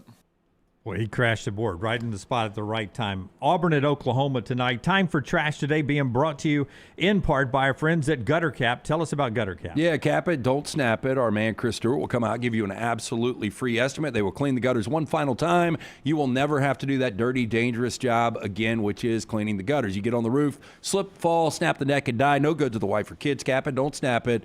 205-823-2212 or guttercapbirmingham.com. Congratulations, The Cure Rock and Roll Hall of Fame inductees 2019. Are you as excited as I am? By the sounds of it, no. LT's Trash is presented by Bud Light. Easy to drink, easy to enjoy, just a couple of days away from the delicious cold Bud Light. Day 28, by the way. We start first. I love me some Krispy Kreme, but I don't really like Oreos. I don't know where you guys are on either, but we've got a collaboration. This looks like a lot, I can tell you that. Are you guys fan of Krispy Kreme? Are you a fan of Oreos? You a fan of both? I like Krispy Kremes. I don't really love the Oreos. Yeah, I don't either. Krispy Kreme has announced new limited time collaboration with Oreo, adding 2 new Oreo cookie-inspired donut flavors to a collection that includes a returning Oreo cookie-based fan favorite. Now, the Krispy Kreme Oreo cookie collection, plus the returning fan favorite, will become available February 24th, that's today, at participating Krispy Kreme shops across the country. The 2 new Oreo-inspired flavors are the Golden Oreo Donut. This new edition features a signature original glazed Krispy Kreme donut that's topped with Golden Oreo cookie-flavored buttercream, Golden Oreo cookie crumbles, rainbow sprinkles, and a mini Golden Oreo cookie. I agree, Brown. That is a lot. That's a lot, yeah. All these are a lot. Now, the chocolate Oreo Dream Donut. This is another Krispy Kreme original glazed donut, but this time it's been dipped in chocolate icing, covered with the classic chocolate Oreo cookie pieces, and then finished with a chocolate-flavored cream swirl and an Oreo wafer cookie.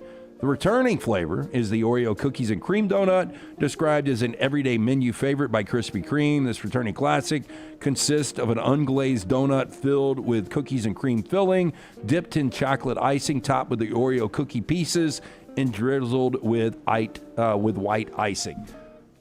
I don't know why you would do I don't like the cake donut as nearly as much as the glazed. That's why when people are like Dunkin' or Krispy Kreme, I always say Krispy Kreme. How many calories do you think that cookies and cream filled donut on the right has? I would say right. I've had that one before. It's going to be 480. Yeah, I would go right at 4. Yeah, it's right at 4. 400 for one donut. And well, yeah, I tell you what, it's going to be messy too. As soon as you take a bite, that stuff's going to start crumbling off there. Yeah, the problem with the donut is how quick you eat it. Like, they're delicious, but is it really worth the 300-400 calories? Because you can pound out 3 or 4 in a matter of seconds. I'm surprised there's only 30 grams of sugar in one donut. How many? I mean, I don't know how many grams of sugar is a lot. That's a lot. 30 sounds like a lot. If you have depending on the soda, like one of the real sweet ones, a 24-ounce will have, 40 or 50. Oh, okay. So you would think it'd be more in a donut, yeah. Mm-hmm. Yeah, a lot of air in a donut. What is the recommended sugar intake per day? 0? In grams? Probably 30 based on how many's in the donut. They probably went right up to the recommended number. Roughly 50 grams per 2,000 calories. But the American Heart Association suggests a stricter limit, 25 grams daily for women and 36 grams for men. Well, they're no fun. I get one more question. One slice of white bread, how many grams of sugar? Normal white bread, I'm going 20? to say, I'm going to say it can't be that 4. many. Yeah, and a slice? 1.5. Okay. Oh, wow, you eat a lot of bread. Just watching your sugar, eat a lot of bread. We have a giant runaway pig was hauled in by police after it wandered into a house and was stuck in a standoff for a pack of crackers with the homeowners. Well, he looks like he's going to wrench his bag with that big ass thing. I'm telling you. That is a big old pig to be picking up. Now, when it comes to having an unexpected animal guest in your house, you might think of a mouse, a bug, a bird. If you're in Florida, you might even find a giant lizard trying to invade your space. In Ellenboro, North Carolina, a homeowner had a surprise guest in the form of something a little bigger. It was the giant pig. Now, according to the county sheriff's office, the pig entered into the house February 16th and had, quote, zero fear when it came to demanding treats from the homeowner. Homeowner went on to say pig made its way inside of the home looking for snacks. After a short standoff involving a pack of crackers and some highly questionable negotiations, deputies successfully convinced the pig to surrender. They took it to the Animal Control Services operated by the Heart of the Foothills Animal Rescue. I'm shocked at how many people have pigs for pets. Now, they're supposed to be very intelligent. They are. I always thought the wild pig had quills like hair on the top, like their hair was sharp on the top. I think it's very coarse. So you thought that was... I think feral pigs do have more coarse hair. So you thought that was like a defense mechanism done away? Yeah, almost like it'd be hard for the officer to carry if that was a wild pig. I would imagine they start flailing about and you're going to end up dropping him. Yeah, I mean he's going to have to be stunned. Yeah, you don't want to be picked up for sure. North Carolina cops pulled over a car on Wednesday, discovered a 12-year-old boy behind the wheel after the child apparently decided to drive himself to school because he missed the bus.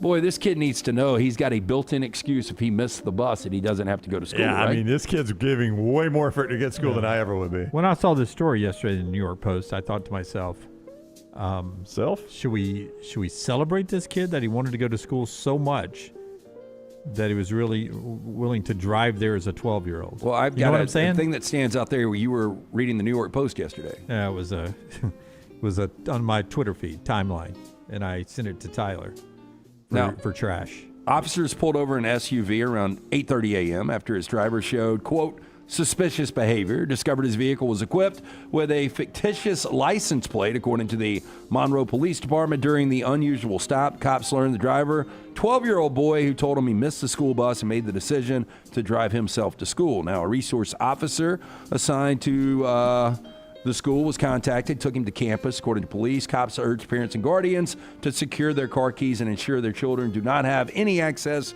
to vehicles without supervision. Now, I will say I started driving illegally, mind you, at age 13. And I think by then I was a pretty good driver at age 13. Yeah, we used to take cars out at 14 a lot. Well, I would drive in my neighborhood, in the local golf course we lived on had a maintenance truck. We knew where they hid the key. So we would frequently take it and drive around in the neighborhood. Did Randy Brown ever find out?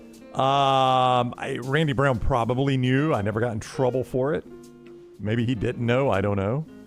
But we would drive it around. We were safe. We never hit anybody or anything. We had a good time. We'd drive it on, some of the country roads, too, where nobody else was on. A little faster on the country roads. A little faster, yeah. You'd see Play what out you this do. hypothetical, though. Okay. You drop a cassette tape you're trying to jam into the deck. You bend over to get it. You swerve. You run over a kid. You kill the kid. Is Randy and Vicky at that point responsible for you? It's a very dark thought by you. Yes, they would be. We did not stop to, weigh those options when we were making these decisions. I thought you were about to say you didn't stop for the body. Well, at that point, that would be debatable, That's right? going to be hit and run. What would Randy Brown say on that? Damn, I've worked my ass off. Now I got to cover for your dumb. Yeah, we did not think of those things, Lance. Now, I tell you, a lot of the driving we did was also on the golf course, on the cart paths in that truck. So that was a little bit safer there. We've got a young giraffe at the Memphis Zoo has gone viral after getting into a staring contest with an ostrich in a neighboring enclosure. Now, whenever you visit the zoo, you might find yourself being stared at by animals who seem absolutely bewildered by the fact that you can see them. There have been plenty of viral videos of kids being upset because gorilla or a lion won't stop looking at them. However, at the Memphis Zoo, it's a staring contest between the two animals, and it has gone viral over the last couple of days. You blinked. Rahishi, baby giraffe at the zoo, noticed the ostrich enclosure is next to it, prompting a staring contest between the two animals. By the way, they didn't give the ostrich a name. Maybe he's new. I mean, that's interesting. They only name certain animals. Yeah, now, the so short video captured by one of the zookeepers has gone viral, with plenty of viewers pointing out just how, quote, adorable the interaction is. So there you go. I mean, it is. I wish the video was longer so that we could get a sense of how long they were staring. I'm kind of like you, Jim. It ended quicker than I wanted it to. One of the great underrated commercials DirecTV did was with the Russian Tsar that had the mini giraffe, Yeah, remember? I remember that, yeah. Yeah, you remember people were trying to buy them. Like, people thought those were legit things. Ended up being a scam, right? No, I'm saying that people scammed a few people selling I them got a miniature giraffe. giraffes. Oh, yeah. $25,000 deposit. Sea never got monkeys in the delivered, comic book. Never got delivered. Tyler, did you ever see that commercial on DirecTV with the mini let me mini see that. giraffe? So you could buy a mini giraffe? This wasn't No. Okay. People thought you could. Oh, okay. This is early CGI. People want me to say the giraffe's name because it was apparently very close to the wrestler's name. Rahishi? No, there's no H. Rahisi. See, I mess them up. I put letters where they're not supposed to go when it comes to that. You would have been horrible in Game of Thrones. There were a lot of he-sees. We got none of them right and all now. of that. You would have made some bad diplomatic decisions. We're following who now? That is Trash Today, brought to you by our friends at Bud Light. Easy to drink, easy to enjoy. And don't forget Champy's Chicken. They serve a nice Bud Light with that fried chicken down there as well. Brined overnight, cooked to order, all the sides, the hand-cut chicken fingers that are about as big as Tyler's arm. You can enjoy those with the homemade you wish, don't you? You'd eat 3 of them. It's a lot of chicken. That is a lot of chicken. Honey mustard, the Mississippi Delta recipe tamales, and so much more. 2 things before we get out of here. One of them, best view of ballpark maybe in the country. It's a great football stadium, but it's beaten by its on-campus baseball stadium. The view at BYU's baseball stadium, tremendous. Crazy, look at this. Yeah. Now they get some snow outs early in the year, but it's beautiful. I would say pitchers and catchers are in a indoor facility for a while. I would think so, but boy, I bet the ball carries there too, don't you? Yeah. I bet it's a hitter's delight. I don't know what their dimensions are. Boy, that is gorgeous. Yeah, you need those trees for a pitching background because the white snow cap. You lose a curveball in those. You know, I remember BYU being good at basketball at times. Obviously, football. I can't recall any baseball. Have they ever been to a College World Series? I think you're seeing why they're not good at baseball. It's going to be tough to recruit to play in that cold weather. What a beautiful scene, gorgeous. though. That's pretty awesome. Yeah, that's crazy. And then the list of Atlantic storms, Brett McMurphy's got this going on social media. The Atlantic storm names for 2026. Look at C. Oh, boy. It's his year. Cristobal. He's already doing stand-up, and now he's going to be a winter storm. Arthur, Bertha, Cristobal. Then Dolly, Edward. Boy, where do we come up with these? Faye, Gonzalo, Hannah, and then ISIS, I guess. Just I don't think it's ISIS. Josephine, Kyle, Leah, Marco, Nana, Omar, Paulette, Renee, Sally, Teddy, Vicky, and Wilfred. Last time you met a Wilfred. Is that Wim's first name? No, he's Winfrey. Winfrey. 2 mentions of Wimp on the show today. Winfrey is his first name. I don't know that I know a Wilfred. Wilfred Brimley's the only one I'm aware of. I don't know. I would him. imagine some Wills maybe were Wilfred that we knew growing up. It's like a family name. Yeah. You're right. Will LT. Haver's Wilfred. Wilfred Haver. You're right, LT. A lot of names on there that are old women's names or popular names from the 80s and 90s. Paulette, Renee, Sally, Bertha, Vicky, Josephine. And Nana is literally a name for grandma. Yeah, my mom's on there twice. I mean, Josephine is somebody that lives in a robe. Yep. Josephine. By the way, that Mario Cristobal, C, third storm out. Right. We'll get to that one. What if it's a hurricane? We'll see that one. I got suckered into that Neighbor show again on HBO. You know, it's only 30 minutes. But I told you last week that it is just unbelievable. This week was another example. Like, it can't be real. What is But anyway, Neighbors? there was a cat lady in it. It's a docuseries on HBO about crazy neighbors. Oh, and it's purported to be real. Yes. Yeah, so this... But then they act it out, right? Or do they? Are they the real people? Yeah, it's real people. So they go back and forth. Like this one is, I think it was in Indiana, where this guy's got like an eyesore of a property, and there's 2 guys that live next to it, and the guy that does the evaluation for the home is like, man, you're losing over $100,000 based on what this guy's putting in his yard. So they go to city council meeting, and it's just really dumb. But the other one is in Philadelphia, and it's almost like a duplex. Lady lives on one side, man, wife, and his child live on the other, and she feeds just feral cats all the time. Oof. So there's like 30 or 40 cats that come up, and they're shitting everywhere. Oh, that's a problem, yeah. Yeah, and so he's like, my kid can't even play in the front yard with this. So. Yeah. But it's almost unbelievable because they end up going to Judge Judy to get like a decision. I mean, HOAs get hammered a lot, and I understand why, but good HOA can deal with stuff like this, you know? Yeah, That's I mean, why they're it's good a to health have. hazard with the cats. Oh, there's no doubt. That should never get to the HOA. All right, that's our show today. We're back with you tomorrow at 9 a.m. Central Time, reacting to Auburn's game at Oklahoma tonight. You can go make a play at Calshi, take a position, TNR, the promo code TNR. Go check out Auburn, Oklahoma, and a lot more at Calshi. Bama and Bourbon's a Thursday this week. Is that what y'all are working Yeah, we're going to do towards? Thursday. Breaking in a new studio. The new studio for Bama and Bourbon. So and that probably will be my first cocktail in 30 days. Double look out. All that coming up Thursday. Brooks has you covered with Forrester and all our social media outlets at Next Round Live. Until next time, God bless you and God bless America.